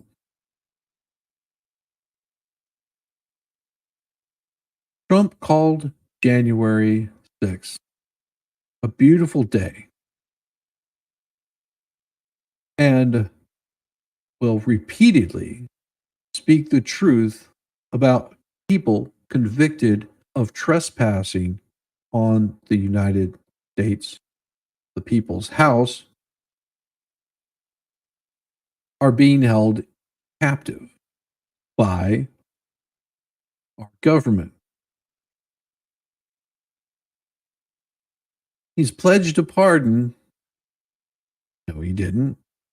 Take that back. Let me correct that. What he said was he plans to review each one of them, and he will decide based on individual, not as a whole, but as individual case by case situation. That's all he said.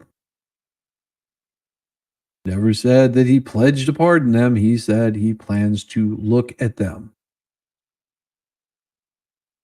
Trump's rallies sometimes feature the song Justice for All, recorded by a group of men imprisoned after their convictions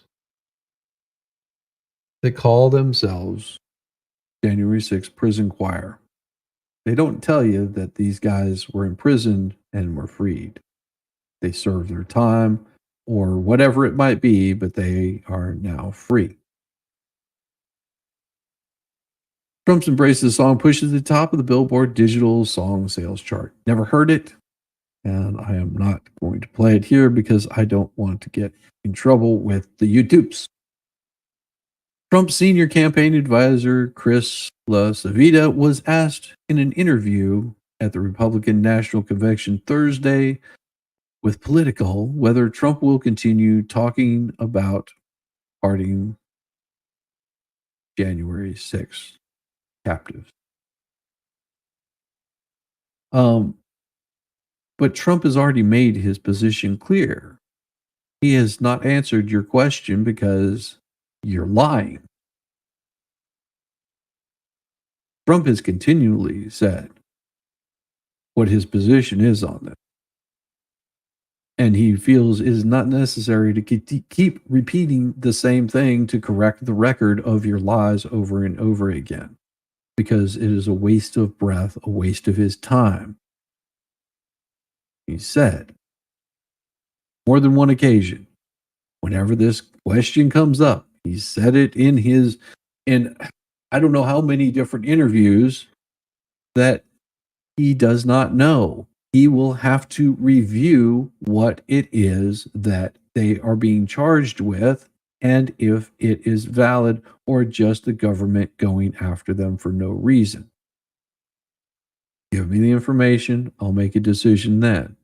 Now, if you guys want to F around with it, he will just give them a pardon. That's not what he said, but that's what I'm saying. More than likely, if you keep screwing with him, he's just going to go, you know what? I don't care at this point, because you guys have imprisoned these guys for over 4 years. They've been in prison. If you don't remember, January 4th, January was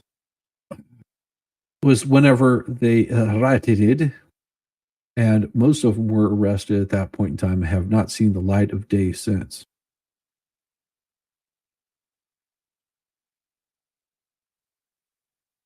The former president still continues to claim that there was fraud in the 2020 election. And the rest of it, I am not going to comment on, because that right there is propaganda. The courts never even seen the lawsuits from Trump. They rejected to even look at them. They refused to even allow those to move forward. They were thrown out as soon as the ink dried on the paper. They found fewer than 475 cases,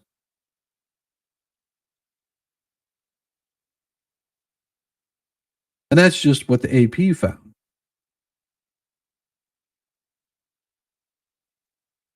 So, as Biden said, there was fraud that needed to be looked at. The courts refused to look at it.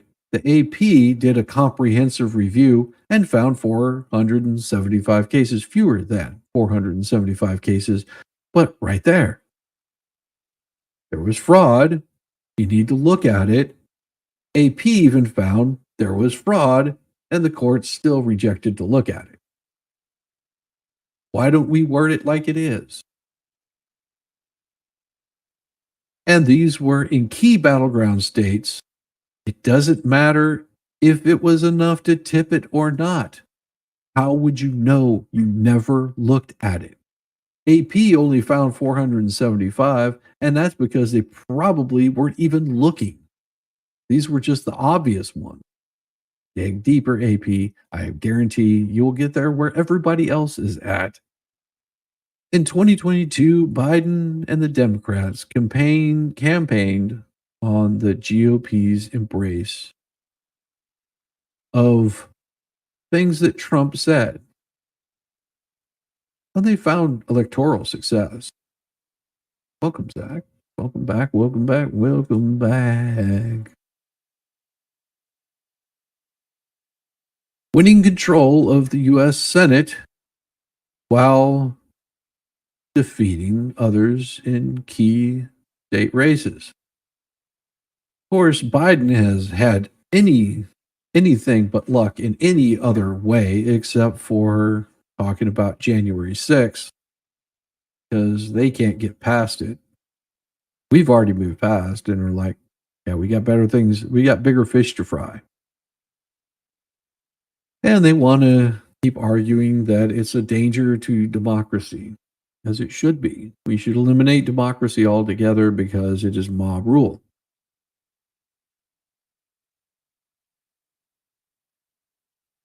The central issue for the Republican Party is not election denial. That is not their key focus. Their key focus has been to make America great again. That's it. That's been their key focus. Make America strong again. Make America wealthy again. Make America free again. This has been their biggest amount of talk on this. Trump has remade the party apparatus just his supporters. He made his daughter-in-law, Laura Trump, as co-chair with Michael Watley. And just the rest of it is propaganda. The Republican Party filed election lawsuits around the country and hired its election integrity director, Christina Bobb, a former conservative journalist who has been indicted by Arizona's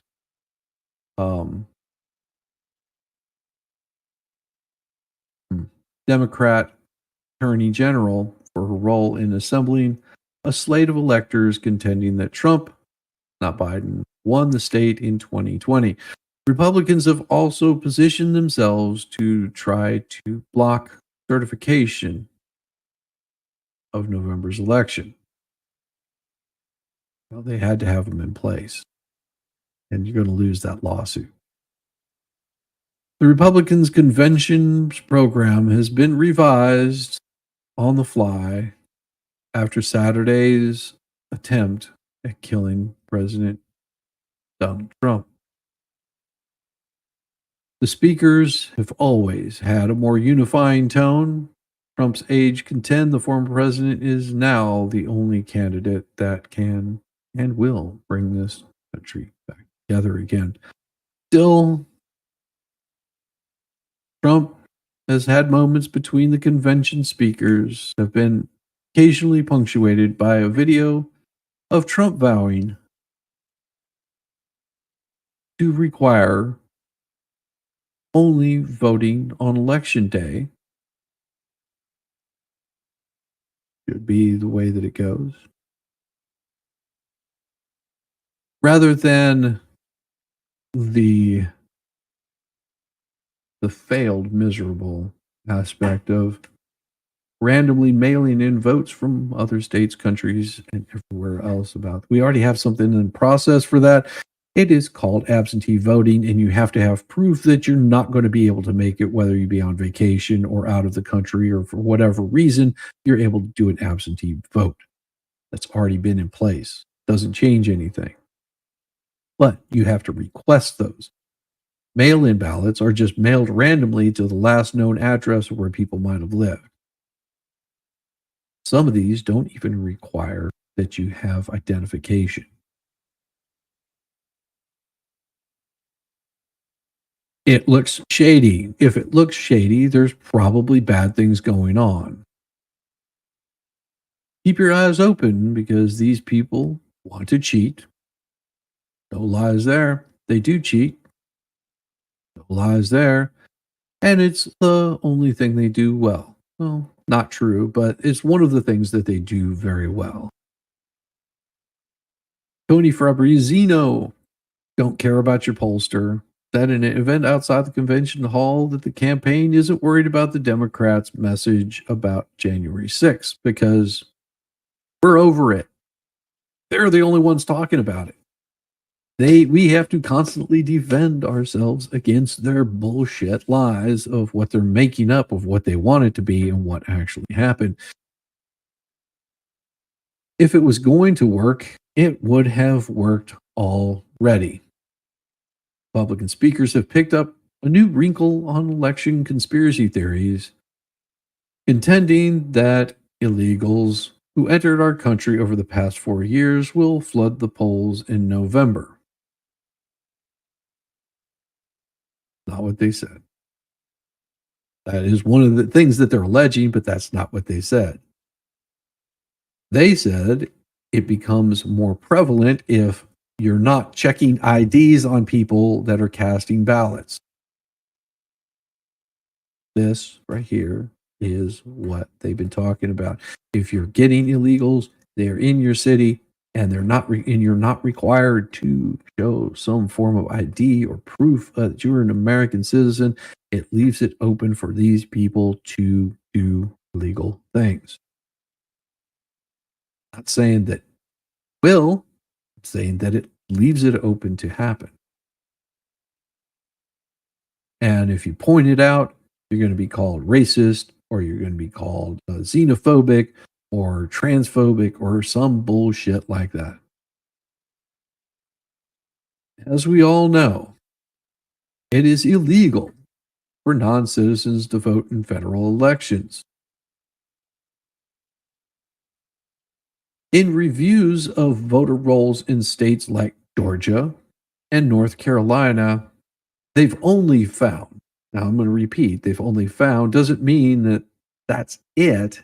This is only the ones they found. Only a few dozen non-citizens have registered to vote. That's all that they've found because they never dug into it. Only what they found. Republicans argue it's conceivable that there could be a sudden rise on illegal votes and complain that the Democrats won't vote for the bill to require proof of citizenship in order to vote. Critics say that lack of evidence that illegals are voting in significant numbers, added additional requirements will only make it harder for actual U.S. citizens who can't lay their hands on a birth certificate to vote. Really? Not saying you have to lay your hands on a birth certificate. Get ID. Get government ID to identify who you are. Has nothing to do with being able to drive. And if you're telling me that these folks can't get an ID, do they not drink? Do they not drive? Do they not own property? That's the case. Sounds to me like there's a bigger issue going on here than just voter ID. Weird. Biden and Harris, well, he says they want illegals to vote now that they've opened up the border. House Majority Leader Steve Scalise said on stage at the convention, but that's remained an occasional punchline rather than focus of a speech. Yeah. Navarro, who led the Office of Trade and Manufacturing Policy, contended he couldn't testify before the January 6th committee because it would violate executive privilege.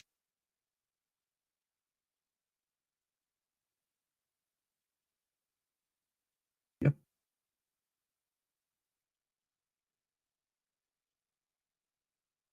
And of course, the claim was rejected by the courts, and he still said, no, it doesn't. And I refuse. He has every right to do that. Executive privilege doesn't matter what the court says. He doesn't have to say anything. Remember, you have the right to remain silent at all times. And he exercised that right and went to jail for it. January 6th committee demanded that I betray Donald Trump to save my own skin, and I refused. He named the federal judge, which was Barack Obama appointee, who ultimately sent him to prison and contended it was political, without mentioning that the only other person to similarly refuse to testify on January 6th was Steve Bannon. He was also sent to prison, but by a Trump-appointed judge. They did not break me, and they will never break Donald Trump, said Navarro, before being joined on the stage by a woman he identified as his fiancée. Nancy, To wild cheers, he spoke for more than 10 minutes, longer than several members of Congress or former House Speaker Newt Gingrich would preceded him. Of course, you're going to have to, if you really want to see really what his speech was, go watch. I streamed Thursday or Wednesday, and you'll see his speech. If you want to see the most notable speeches, just go watch yesterday's stream that I did last night. And you'll see the most notable stream of all of the keynote people that got in there.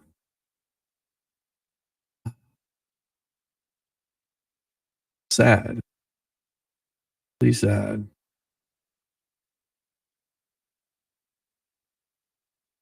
I've got a good story. Well, no, that's not a good story. I'm not going to read that. That's depressing. It's a man dies after he rescues two young boys who are struggling to stay afloat in the New Jersey River. Looks like a Hispanic man jumped in, saw two boys, 8 and 12, distressed in the Great Egg Harbor River. It was a popular spot for tubing and kayaking and canoeing, but swimming is not allowed there due to potentially hazardous conditions. Crews helped get the boys to safety where they were helped by good Samaritans, but he was then pulled underwater and disappeared. He was found a short time later and was taken to the hospital where he was pronounced dead.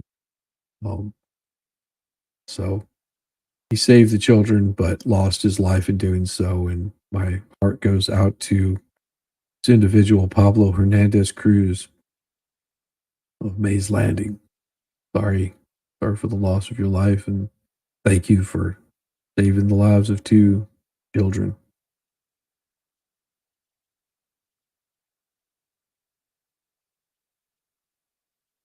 Bring this up here.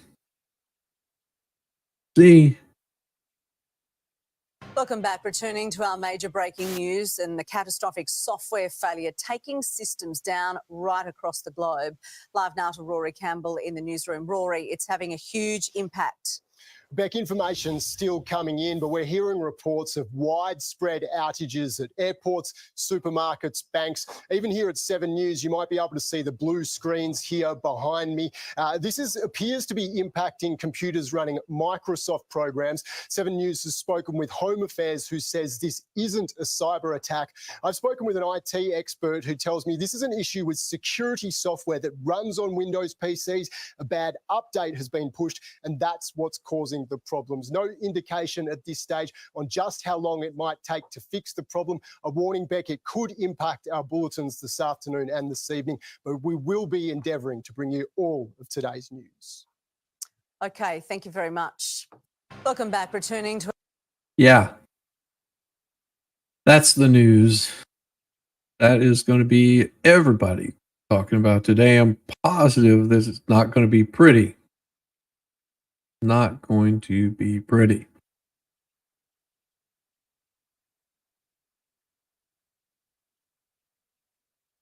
Not going to be pretty at all. Pull this one up. This is something that I pulled up a little bit earlier. That is something weird. There's something strange caught on camera. Yeah, that's creepy. Tell you, in my town, it will not affect it for a bit. This.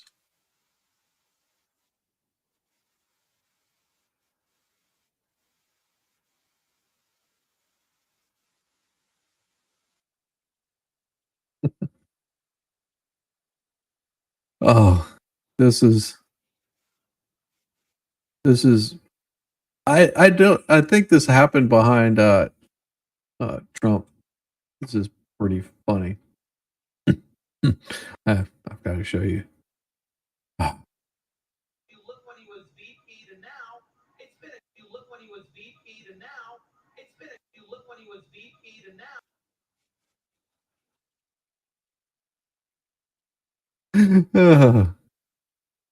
Oh yeah. Sorry. I couldn't help it. It was funny.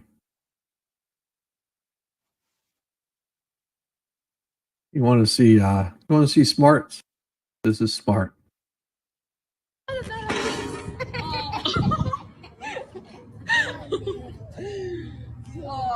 Do it again, Juliet.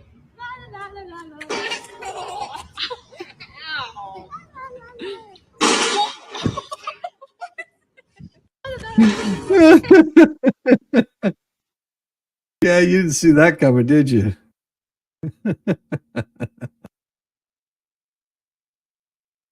Oh. Now, if you want to see how crappy people can be, that'll give you perspective, the outlook of people, and how dangerous some of these people can be. Take it from this guy. Yeah. Yeah, but when you are Destiny, in let a me explain world to you. where conservatives can say anything. No, I'm not a They can have conservative. any conspiracy theory. I'm not a They conservative. can have any plot. They can do anything, and then liberals are All right, supposed to sit Destiny, here and be like, Destiny, "Oh my no. God, it's so tragic." No, Destiny. Absolutely not. Let me explain. Absolutely. Let me explain my position because I'm not a conservative. I'm not on either side in your race, right? Here's what I think about what you did. You'd like to fire off, as you've done so far in this debate, about your fury at how disgusting Republicans are, how inhumane they are, how they never have any empathy, blah, blah, blah, blah, blah, blah, blah. And then you yourself actually are exactly the person that you're describing. You are inhuman. You are somebody who seems almost gleeful that a young firefighter with a family, with a wife and children, who he was protecting as he was shot dead, that he deserved what was coming to him because he went to a President Trump rally, a man who was president of the United States until recently for 4 years and maybe again. You sound almost gleeful, Destin, and I'm sorry. That makes you, frankly, despicable.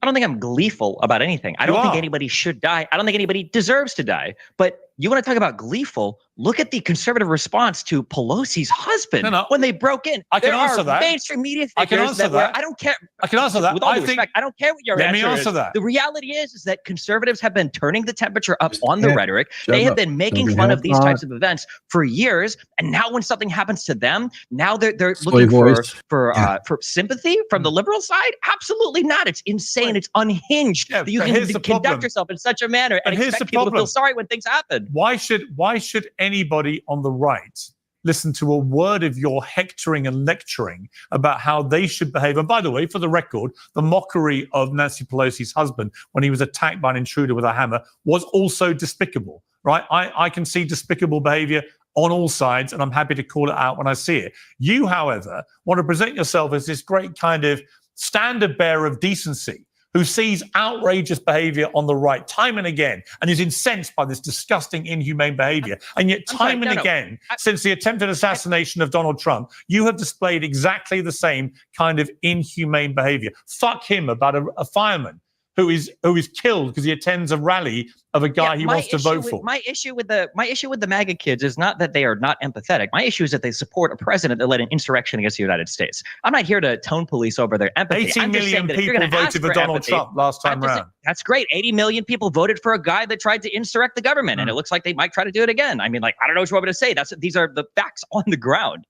The idea that So you don't like sympathy, attacks on democracy. So presumably you would unreservedly condemn the attempted assassination of Donald Trump, because that's one of the most egregious attacks on American democracy in modern times. Presumably, I don't think that you will anybody take should be this opportunity, trying to- given you I are don't so think anybody- determined to protect the integrity of democracy, you would find it absolutely outrageous that someone has tried to assassinate a president, right? If the other conservatives on this show want to say that it was absolutely outrageous I'm that Donald asking Trump you. attempted to coup the government, I'm asking then, you. then maybe I would. Yeah, no, I'm Asking not you. going to get on my knees and beg for forgiveness or show I'm sympathy not to asking you conservatives. to. that I'm have not none. asking for that. I'm asking you to condemn what happened as an egregious attack on democracy. Can you do that? No, I won't. No, I won't. I won't. You can't do that. You see, so why the hell, Absolutely frankly, not. Destiny, Absolutely not. why the Absolutely hell not. should we listen to Absolutely a not. word you have to say Wait, hold on. about... Why do you think conservatives haven't been listening to a word that liberals have said about anything for 8 years? Right, What do you but think why is going to should change? they? You think But that if here's my liberals point. come out Why now and they go, should they? "Oh my God, this was so horrible," But here's they're my going to go, point. "Wow, that is true." Maybe Hey, that wait a liberals second. should also like Charlie, turn the rhetoric down a little. I'll bring you in at the end of this. I promise you, and you'll get a good chance to respond. But here's my problem, Destiny, with your whole position on this. this, right, is that you don't actually have anything inside you that you want the other side to have. You don't have any of the empathy. You don't have any sympathy. You don't care that someone tried to assassinate I'm not Donald Trump. asking for You don't empathy care and that a young sympathy. You don't- fireman you with a don't need any family of that. was I'm not killed in the asking for process. You These don't don't actually. support an You are not insurrectionist. the person you want these other people to be, and all you do is play whataboutery with every question I give you. And I'm just But startled. it's that not some- what about it. We're talking about Donald Trump. We're talking about the temperature of this country. But here's a question for the two panelists. What percentage of this event happening was due to Donald Trump's rhetoric? What do they think the answer to that question is? What percentage could it be that the other side, Very as little. we've just heard from Dave Rubin, has spent 8 years calling Donald Trump the new Adolf Hitler, a person who was responsible for the murder of 12 million people, including 6 million Jewish people in a Holocaust. Last time I checked, Donald Trump hasn't murdered 12 million people. So much as you would like him to be the new Hitler, he's not. But again, to an impressionable young deranged mind who has easy access to guns, that can be easily interpreted as an existential threat, said President Biden. Somebody that needs to be put in the bullseye, said Biden. Okay, I Only And Pierce is speaking truth right here. And it's so unfortunate that this child cannot see past his own bullshit. It is unfortunate that no matter how many times someone points out the hypocrisy that he has, as I remember covering Pelosi being attacked, you know, we made light of the situation because it looked really weird. The dude standing there with a drink while dude attacks him with a hammer. And there was no condoning this on my part. I said, this is not right. Come to find out, it was one of Pelosi's supporters that was there. It was a Democrat that attacked because he wanted to talk to Pelosi about promises she wasn't keeping. That was his issue. And he did not know that she wasn't home. This is according to the news that came out about this. And in no way did anybody that I know at that point in time promote it. We made fun of it, but we didn't know in any way promote it. That was horrible. It would have been even more horrible if they had put the guy down, which they didn't, which was really surprising that man wasn't deleted right then and there.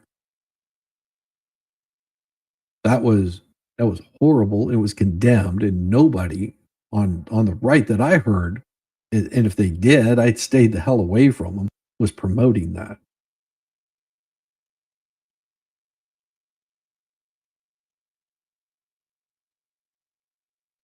Yeah, it doesn't matter what they said. I saw with my own eyes, dude being attacked with a hammer. Don't care what reason it was for. He was attacked with a freaking hammer. I watched it on my channel. Or I might have been on somebody else's, but watched that happen, and I was blown away that man was not deleted right then and there. Because that was horrible. Nobody deserves that. I don't care if I disagree with him or not. I don't approve of that at all. last I'm week. curious. And Who guess do you what? think- who Guess do you what? think- who do Somebody you think then is comes engaged in forward more and divisive- tries to who kill is engaged the in more existential divisive threat. rhetoric? I mean, you This is the problem with people like Destiny. Don't know if he's just trying to make himself better than what he appears to be. He comes across as this holier than thou and calls for the violence that people are immediately condemning and then doubles down on it and wants to blame Republicans for this because they have core beliefs.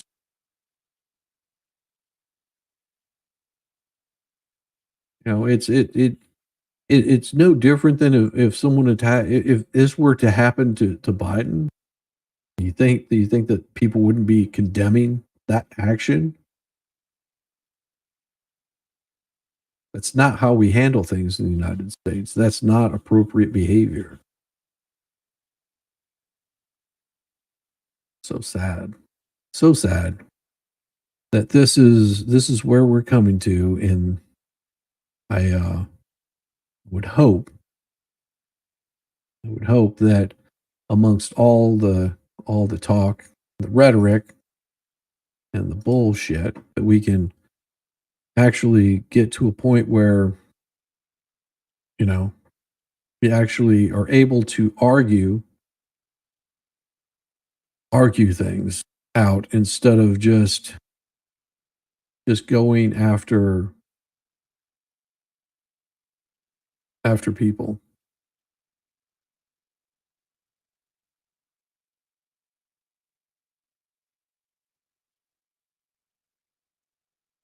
Where's that? Where is the one that I was gonna pull up?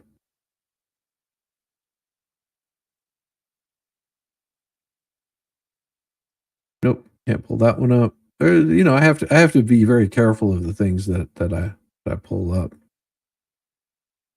because I would just continue this one right here because it needs to be shown again. It needs to be shown again. People like Destiny that have this idea that you know, we should just be attacking constantly. Yeah, right here. By the way, a registered Republican. Yeah. You guys know about that? Yeah, so I don't know who you are, so I just like to, before I answer your question, what's your name? Daniel. Daniel, from where? From NBC. And sir, where are you from? I'm sorry, NJ Burke with Chelsea. Okay. So you want to talk about the fact the guy may be a Republican, or at least registered the Republican Party, which anybody in this country is free to do. I didn't ask that question. That's fine, but you did suggest, and you're talking about rhetoric. So are you saying that it's not okay for us to denounce violence? Are you saying that we should wait until we know what's going on? Everybody on the planet knows that you have MSNBC, the New York Times, Rachel Maddow, The View. You have Maxine Waters. Oh, let's get in their faces. You have this going on every day. And you dare to say to us, shouldn't we wait? No, we shouldn't wait. Right now is the time to say that we need to cool things down. We don't have to wait for your permission. We don't have to wait for anybody's permission, regardless of this young man's motivation. What he did was wrong. He tried to assassinate a president of the United States. And you stand there and say, well, maybe I should wait. Maybe it's okay. Are you saying the fact that he was registered to the Republican Party absolves him of everything? Absolves all of the media of all of the coverage they've done for the last 10 years? Absolutely not. That is a pathetic question, and I think you guys should be ashamed. I mean, I don't know you personally, but it's pathetic that you would even suggest that he's a Republican, therefore everything is okay, when you have social media, you have control of the media, you talk about the laptop, you talk about Russian collusion, all of that we have to forget, because maybe this guy was registered or is registered to the Republican Party. You should be ashamed of yourselves.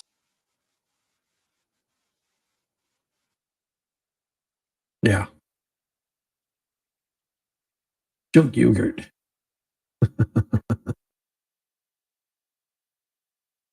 What happened to Shizzy reads the comics? Well, give me some good comics. Give me some good laughs. I'm happy to be laughing and smiling whenever we've got something fun and something to laugh at. I find it laughable that, you know, we've got nothing fun coming out.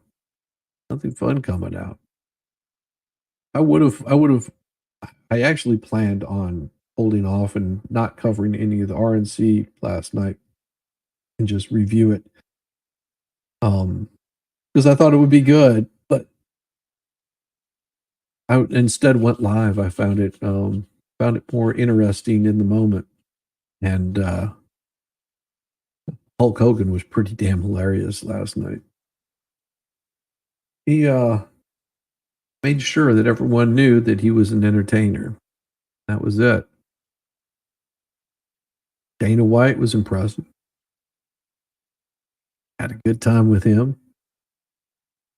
Just know that the rhetoric is going to get worse as the politics run further in. And of course, that's why I do things like, did you say something wrong? I think you did. YouTube may be doing things to, what was that? I agree with the appears the saying. Can you tell me who is this Destiny? Also, what does soy boy, soy face, all that mean, please? Oh, okay. Just means that he's he doesn't eat meat. Sort of a manly, more feminine. But yeah, that's basically what it means. No, you didn't say anything wrong. No, you shouldn't be in any sort of trouble that I know of. No, he's it's guys that are weak. Basically, what it boils down to. They would rather sit around and eat vegetables and complain about the overpopulation of the world, and are all about doing horrible things to other people, but not take responsibility for their own actions. Yeah. No, YouTube doesn't swallow anyone up. Morning, Rosalind. How are you doing? So tonight, tonight's gonna be an interesting one. We'll probably be swinging by watching the expert. I believe that the guy that was attacked by John Crook, as everyone calls him. That is, John Crook is now in jail for brandishing a firearm and pointing it at an 8-year-old child and a father and mother, if I'm not mistaken. It was 3 people he was charged with. Yeah, that's gonna the guy that happened to. They've reached out to MG Law and will probably be on with him possibly Saturday. They were in talks with that, so we'll see if that happens. The Ohio trial is on today. Yeah, that's probably happening also. Without intent to harm. Yeah. Hey, like I said, I know what he was charged with. Without intent to harm, brandishing a firearm, without intent to kill, I believe is what it was. So yeah, that's that guy right there. Man, I feel for you, brother. It's not good. Not good. We don't like these kind of things to happen to anybody. To be condemned and brought down. And the Republicans, as much as they like to say they want to calm the cool things down, just remember it's not that they want themselves to be cooled down. They just want their opposition to cool things down. I forgot, are you my darling? Thank you, Shizzy. Yeah. Yep. It is insane. But as I promised you guys, I was going to be working on some new music. So let's see if we can get a little bit of happiness brought in here. Need to come up with a new song for in between. And I'm wondering if we should just not have any lyrics in it whatsoever. What do we need? Let's see what we got here. We'll bring up our song list here. We'll create a new song that's going to be customized and with no lyrics, because we're going to try to get it just as instrumental. Need something good from you guys. Let's do this. All right. I'm like your stepdad was always proud, never ashamed to be an American. Might be ashamed of our leadership in DC, but I'll never be ashamed of being American. You taught me the difference. So what do we got here? What style of music, and why don't we just call it a coffee?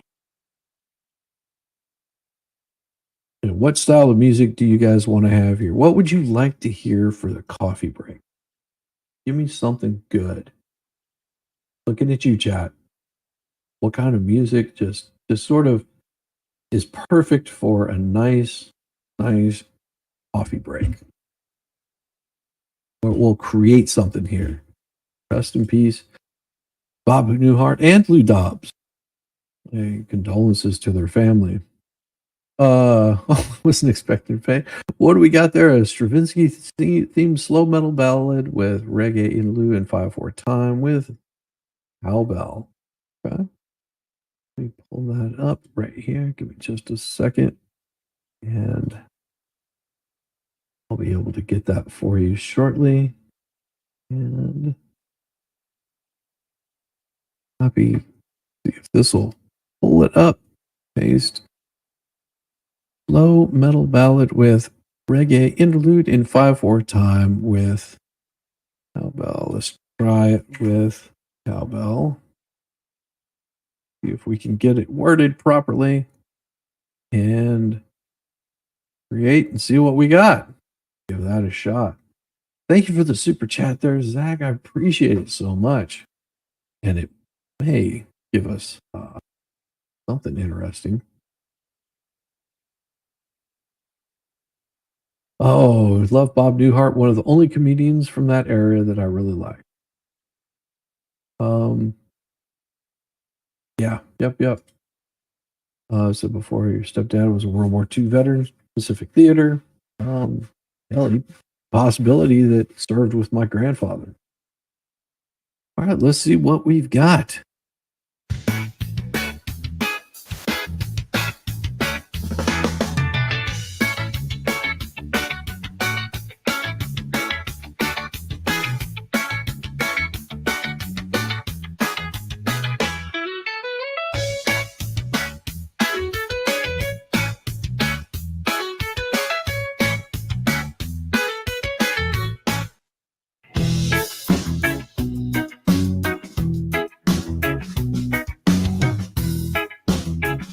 I like that. No cowbell, though. Give me more cowbell.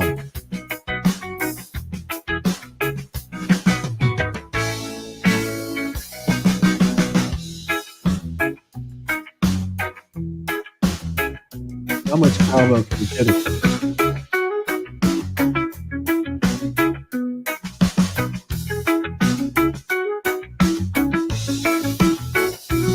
I like that one.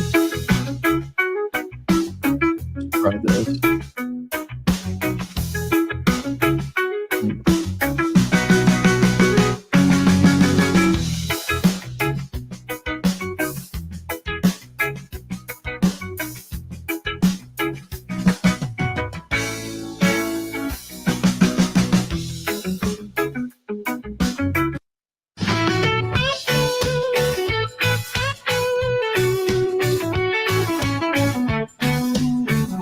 Yeah, I like number 2.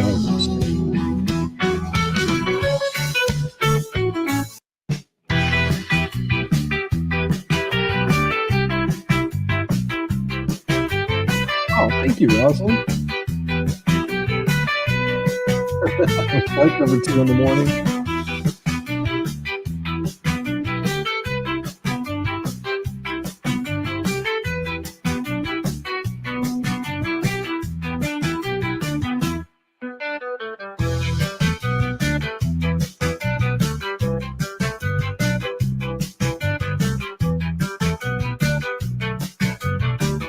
All right, let's try this.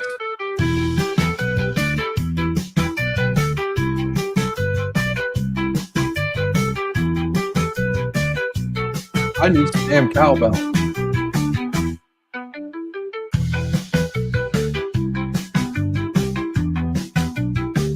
I want to hear some cowbell. Hey, Rosalind.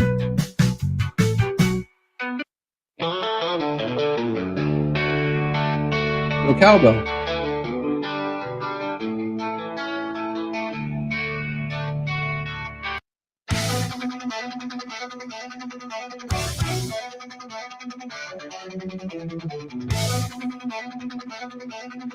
No cowbell.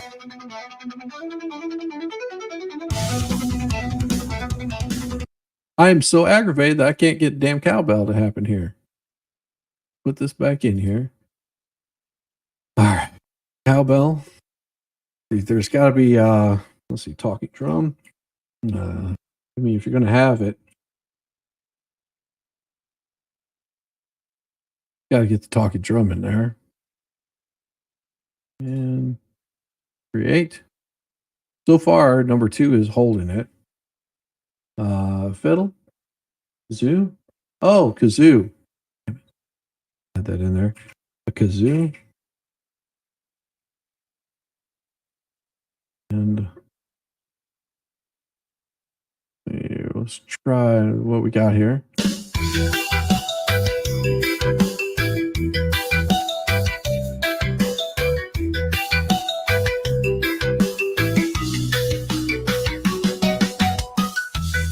we got a fiddle in there.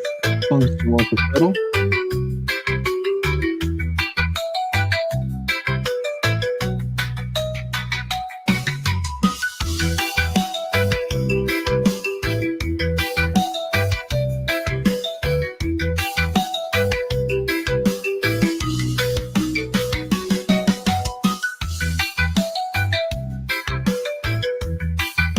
I might have to do some updating on this. Hopefully make it happen.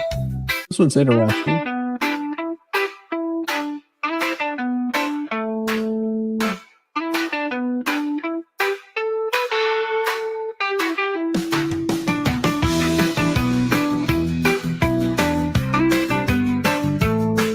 I think I can mix it happen here.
Song about coffee. Let's see. Coffee in.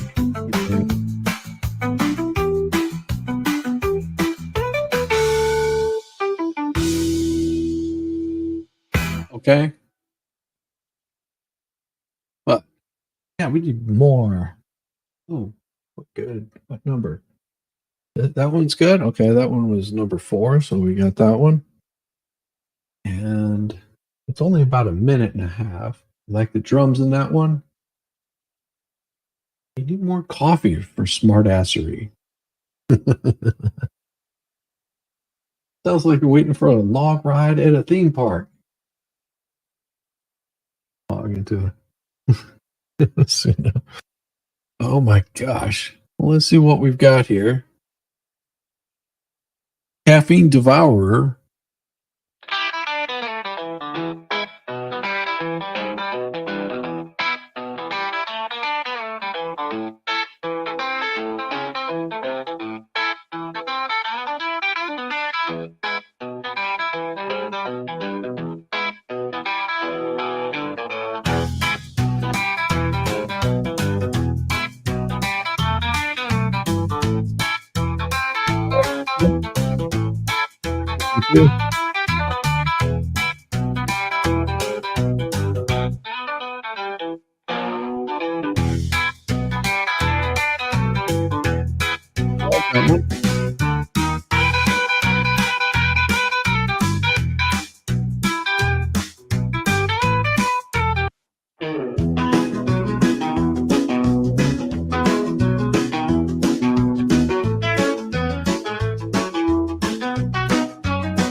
This one, not so much. I like the one before it.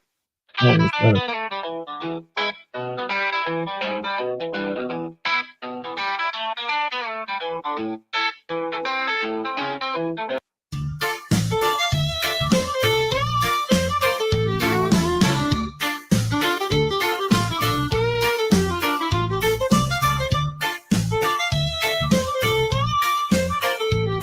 Ooh, that's the middle.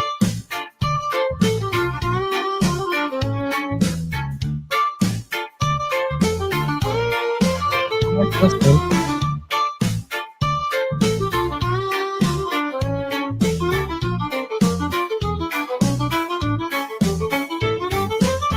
Coffee, coffee, coffee recline. A coffee run away. A coffee online. Go do coffee, coffee, a coffee refine. A coffee the pocket run away.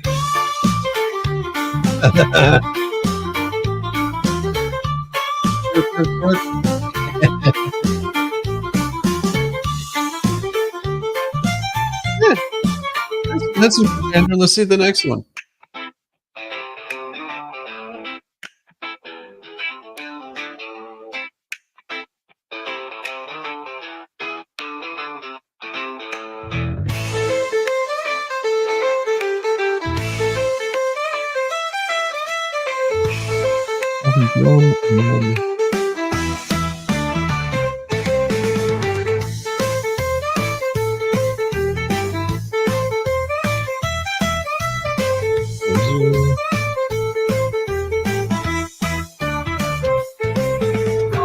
Coffee, a little bit low. A proper in the world, just you can carry it low. Coffee, a little bit low. A proper in the world, just you can carry it low. Coffee and a little bit low.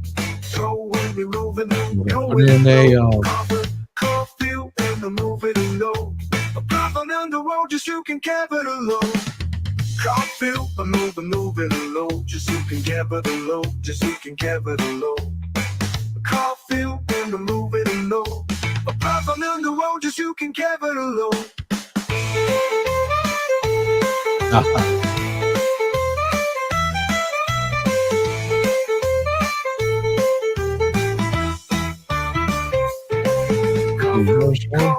and a little bit low. Another future up, another future up.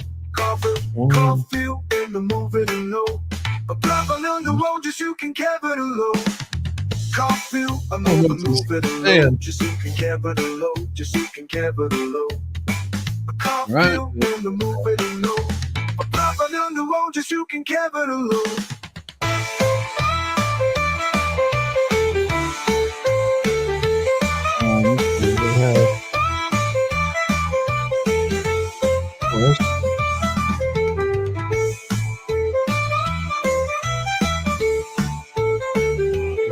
Fourth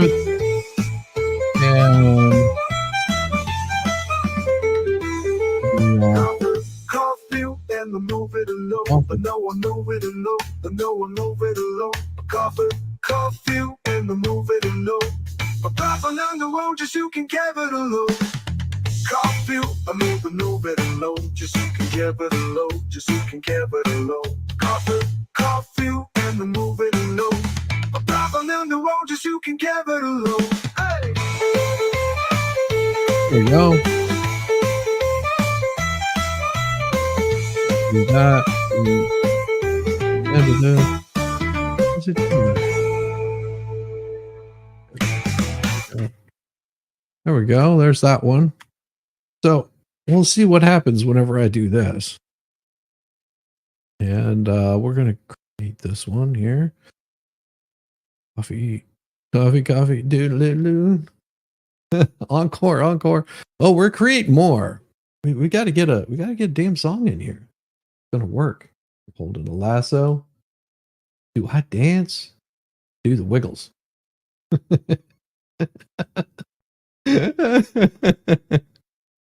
Oh, that is pretty good.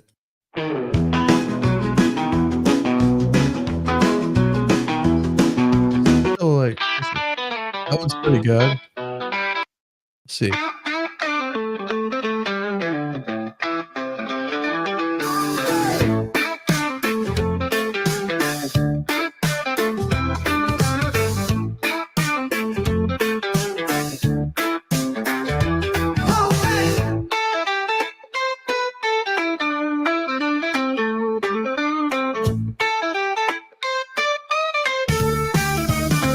More coffee.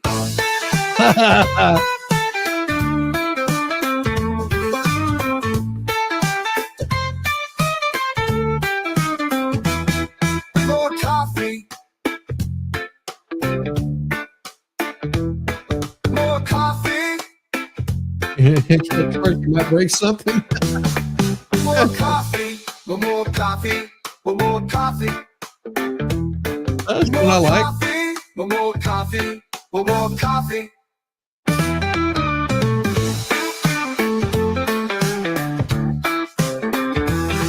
More coffee. More coffee.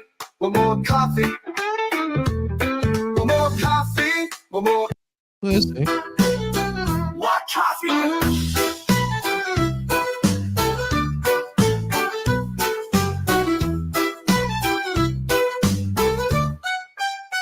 More coffee.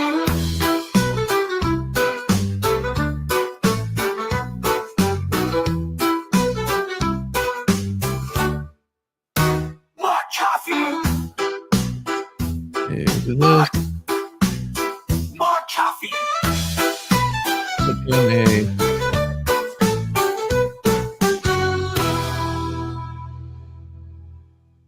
That was pretty good. I like that one. May interlude. 5, 4. Right.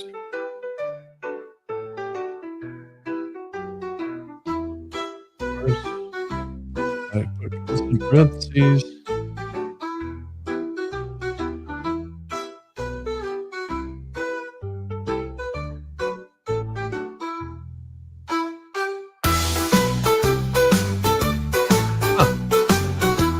What do you think? You like this?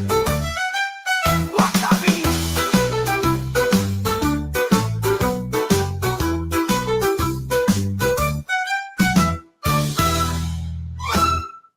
Coffee. And we'll say that. Right.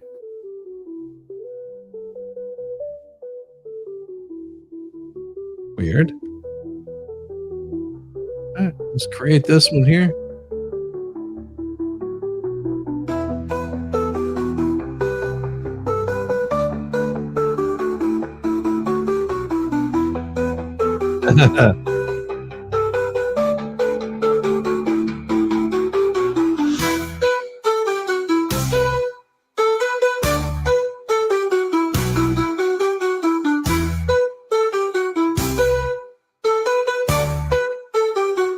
More coffee.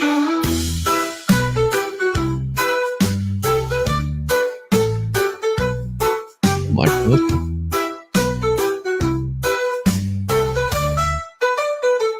More coffee.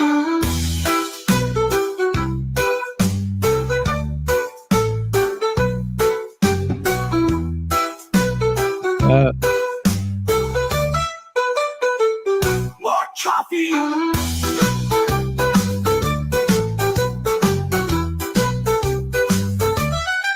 More coffee.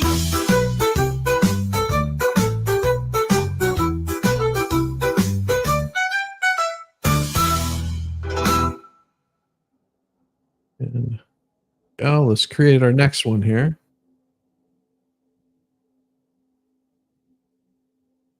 Create that.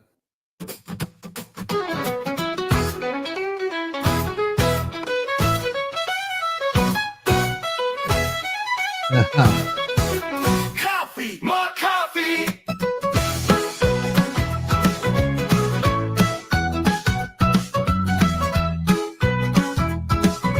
I'm gonna bounce for that one. Coffee.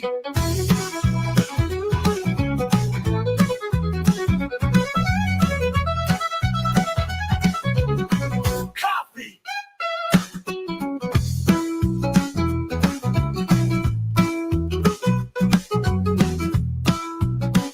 Let's see how they work out.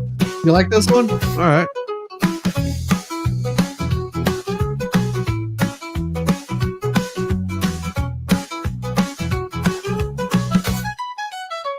Coffee.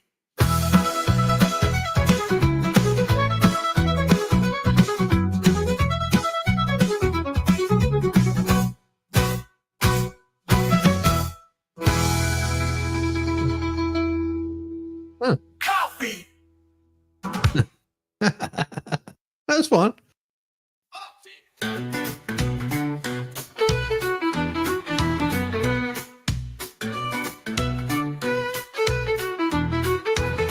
More coffee. More coffee. Still got to get some cowbell in there.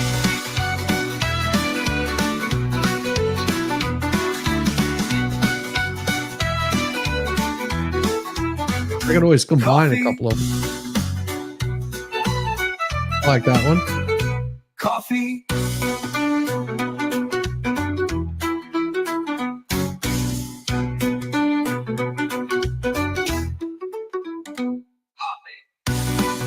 I haven't heard one either. I'm getting aggravated. More cowbell.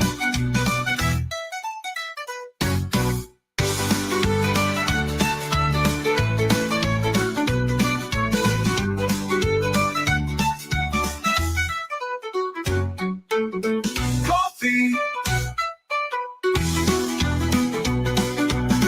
Coffee.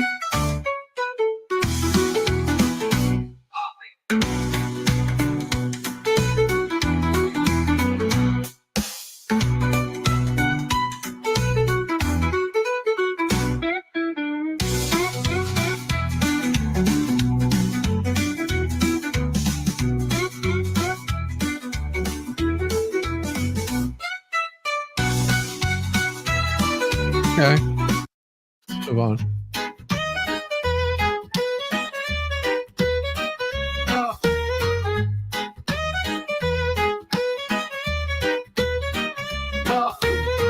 More coffee. Oh, well. Well, that's fun. More coffee. All you gotta do is just check this out. Coffee. Hey, excuse me, ladies. Did you hear about the guy with the 5 penises? His pants fit like a glove.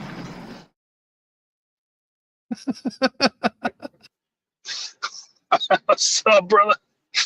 What is going on? How you doing, man? No, and I got in the car. I was about to fire some ELO, and I was like, I wonder if Shizzy's still streaming because it's like almost 8:15 here, and I was like, he's usually done by now.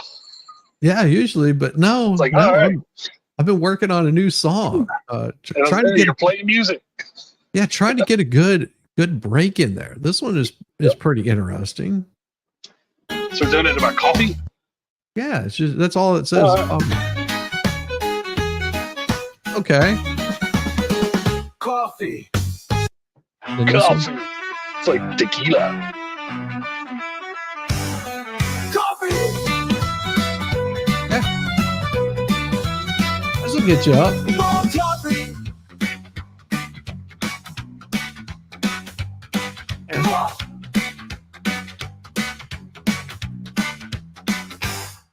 Coffee. Coffee.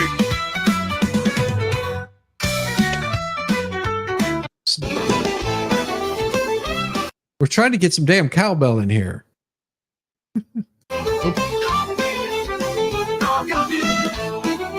Nope, that one I don't like. I don't like that one at all. That one's horrible. All right, let's try this next one. Nope. It's,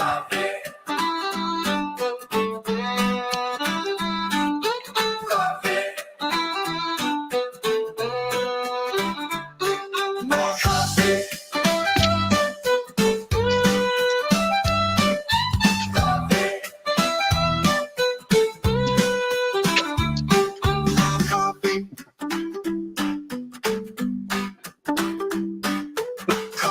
Coffee. Coffee.